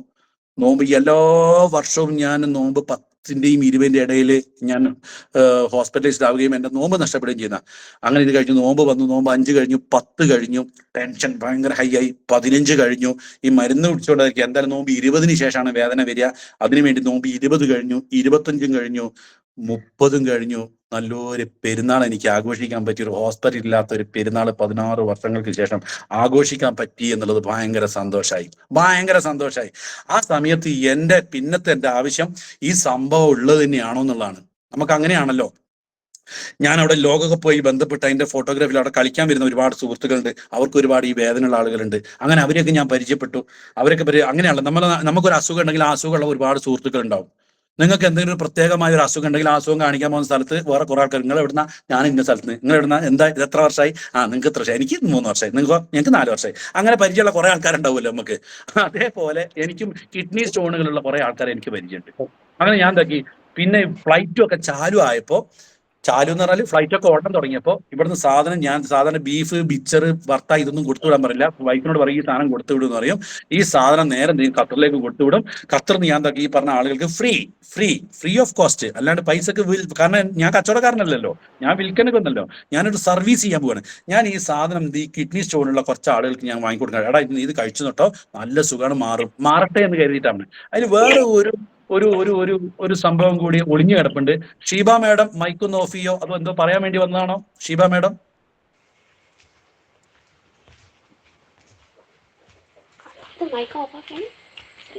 ഷീബ മാഡം ഒന്ന് മൈക്ക് ഓഫ്.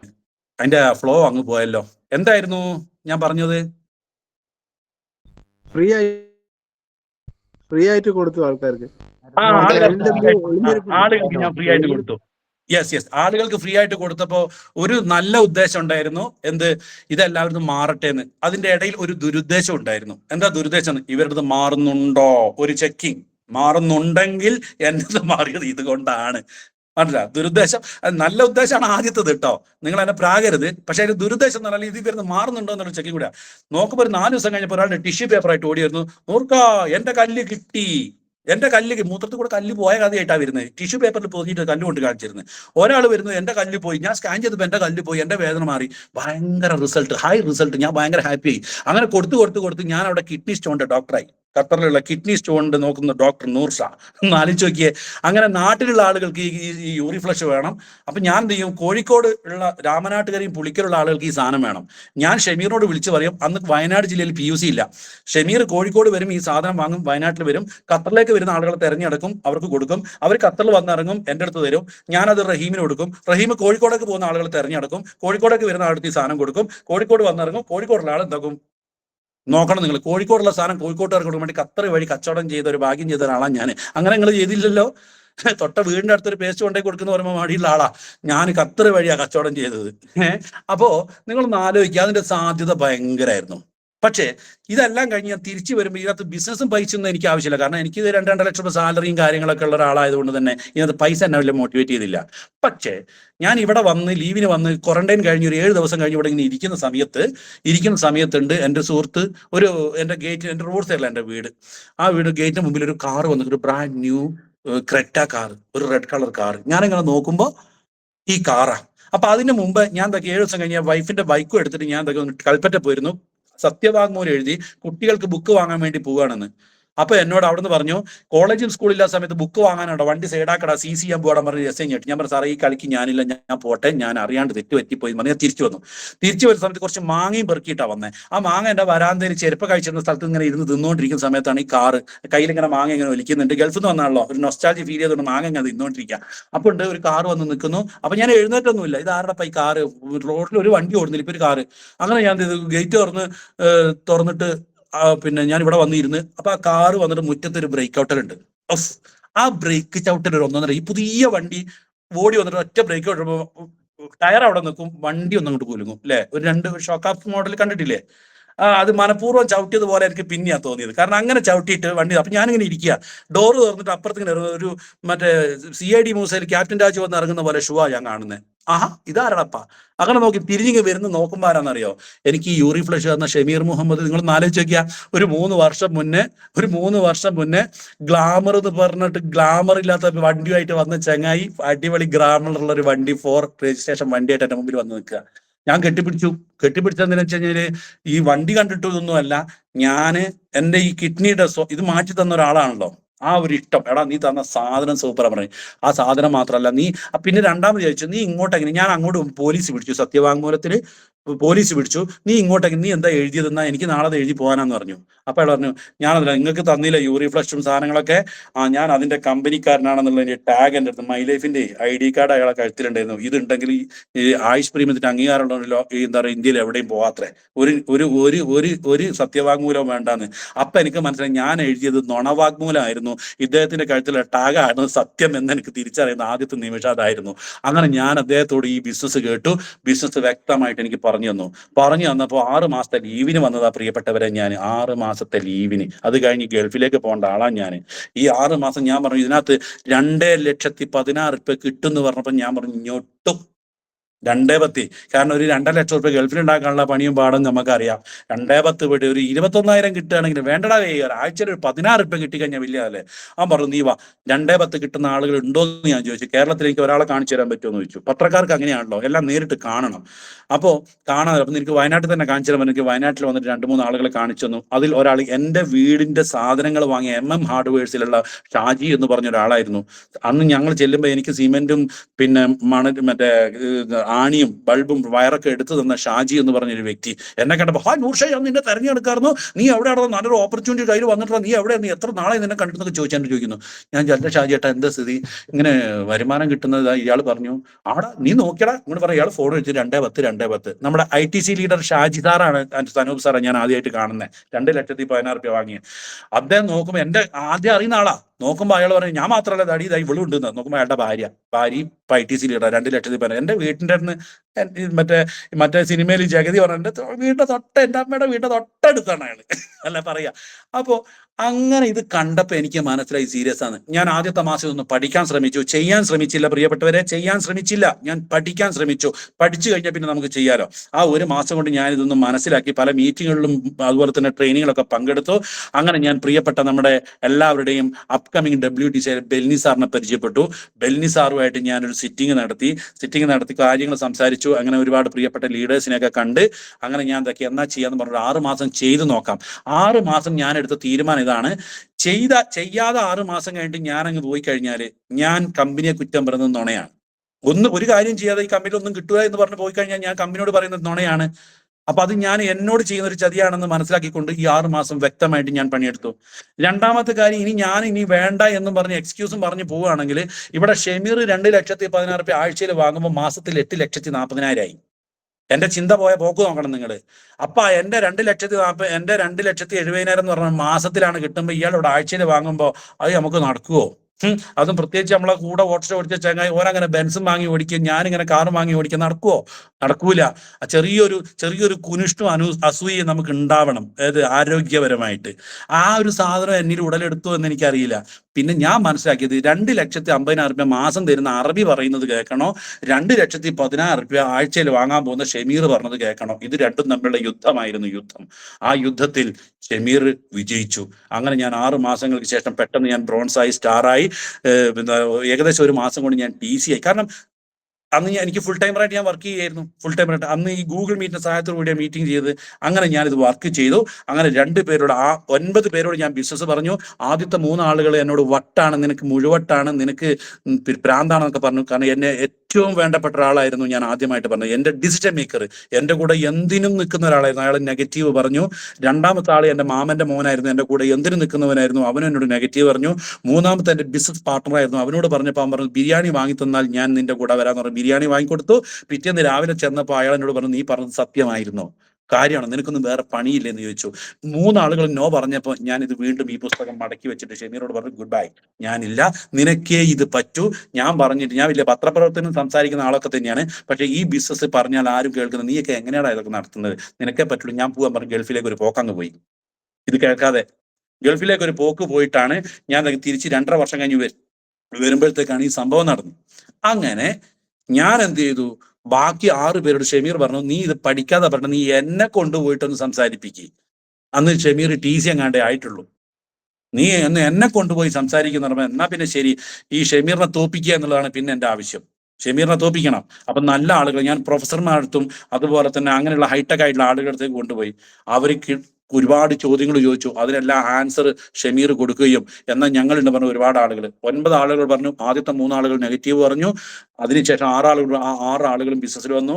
അതിൽ പ്രൊഫസർ, ഇന്ത്യൻ എംബസി സ്കൂളിൽ പഠിക്കുന്ന പ്രൊഫസർ ഉണ്ട്, ഇവിടുത്തെ പിന്നെ CBSE സ്കൂളിലെ പ്രിൻസിപ്പൽ ഉണ്ട്, ഫോറസ്റ്റ് ഓഫീസർ ഉണ്ട്, പിന്നെ എഞ്ചിനീയർ ഉണ്ട്. ഇങ്ങനെയുള്ള ഒരു 5-6 ആൾക്കാർ എൻ്റെ കൂടെ ബിസിനസ്സിൽ വന്നു. ആ 6 പേരുടെ തുടങ്ങിയ ബിസിനസ് ഇന്ന് ഈ സമയം ഒരു 2.5 വർഷം കഴിയുമ്പോഴത്തേക്ക് ഏകദേശം 4,000-ഓളം വരുന്ന ആളുകളുടെ വലിയൊരു ഓർഗനൈസേഷനായി മാറി. ഇപ്പം ഞാൻ സ്റ്റേറ്റ് ടീം കോർഡിനേറ്റർ, 25 ലക്ഷം മാച്ച് ചെയ്ത സ്റ്റേറ്റ് ടീം കോർഡിനേറ്ററായി മാറി. ഈ വരുന്ന കട്ട് ഓഫ് അല്ലെങ്കിൽ അടുത്ത കട്ട് ഓഫ് ആകുമ്പോഴത്തേക്ക് ഞാൻ RTC എന്ന് പറഞ്ഞ റാങ്കിലേക്ക് എത്തുന്നു. നമുക്ക് എല്ലാവർക്കും വിജയിക്കാൻ പറ്റും. തീരുമാനം നമ്മൾ എടുക്കണമെന്ന് മാത്രം. എൻ്റെ തീരുമാനം മറ്റുള്ളവർക്ക് പണയം വെക്കാൻ കൊടുക്കരുത്. കാരണം നേരത്തെ ഞാൻ പറഞ്ഞ ഗ്രൂപ്പ് ഫോട്ടോ നോക്കുമ്പോൾ നിങ്ങൾ ആരുടെ മുഖത്താണോ നോക്കുന്നത്, ആ മുഖമുള്ള ആളുടെ അഭിപ്രായം മാത്രം നിങ്ങൾ സ്വീകരിക്കുക. ആ നോക്കുന്ന മുഖത്ത് എന്നും ചിരി ഉണ്ടാകണമെന്ന് നിങ്ങൾ ആഗ്രഹിക്കുക. ആ മുഖത്ത് എന്നും സന്തോഷം ഉണ്ടാകണമെന്ന് ആഗ്രഹിക്കുക. ആ മുഖത്ത് സന്തോഷവും ചിരിയും ഉണ്ടെങ്കിൽ ആ മുഖത്തെ മാത്രം പ്രതീക്ഷിച്ച് നിൽക്കുന്ന ആളുകൾക്ക് നിങ്ങൾ കൊടുക്കുക കൊടുക്കുന്നത് സന്തോഷമുള്ള ചിരിയായിരിക്കും. അത് കൊടുക്കാൻ എനിക്കും നിങ്ങൾക്കും നമുക്ക് എല്ലാവർക്കും കഴിയട്ടെ എന്ന് ആത്മാർത്ഥമായിട്ട് ആശംസിക്കുകയാണ്. എന്നെ കേട്ട നിങ്ങൾക്ക് എല്ലാവരോടും ഞാൻ നന്ദിയും കടപ്പാടും രേഖപ്പെടുത്തുകയാണ്. എൻ്റെ ഈ ഒരു എക്സ്പീരിയൻസിൽ നിങ്ങൾക്ക് ഞാൻ എൻ്റെ സംസാരത്തിനിടയിൽ പല ഉദാഹരണങ്ങളും കഥകളൊക്കെ പറഞ്ഞിട്ടുണ്ട്. അതിൽ നിങ്ങൾക്ക് മാനസികമായിട്ട് എന്തെങ്കിലും പ്രയാസപ്പെടുകയോ വിഷമമോ തോന്നിയിട്ടുണ്ടെങ്കിൽ നിങ്ങളുടെ അനിയനാണ്, മകനാണ്, കൂട്ടുകാരനാണ് എന്ന ആ ഒരു ഇതിൽ എന്നോട് അത് പൊരുത്തപ്പെട്ട് തരണം. എനിക്കും എൻ്റെ കുടുംബത്തിന് വേണ്ടി പ്രാർത്ഥിക്കണം എന്നും പറഞ്ഞുകൊണ്ട് എനിക്ക് ഈ അവസരം തന്നത് സനൂപ് സാറിന് ഒരു പ്രത്യേക നന്ദിയും കടപ്പാടും രേഖപ്പെടുത്തിക്കൊണ്ട് ഞാൻ എൻ്റെ ഈ സംസാരം നിർത്തുകയാണ്. അപ്പോൾ ഓക്കെ, താങ്ക് യു. അപ്പോൾ ഇനി നമുക്ക് ഇനിയും ഒരുപാട്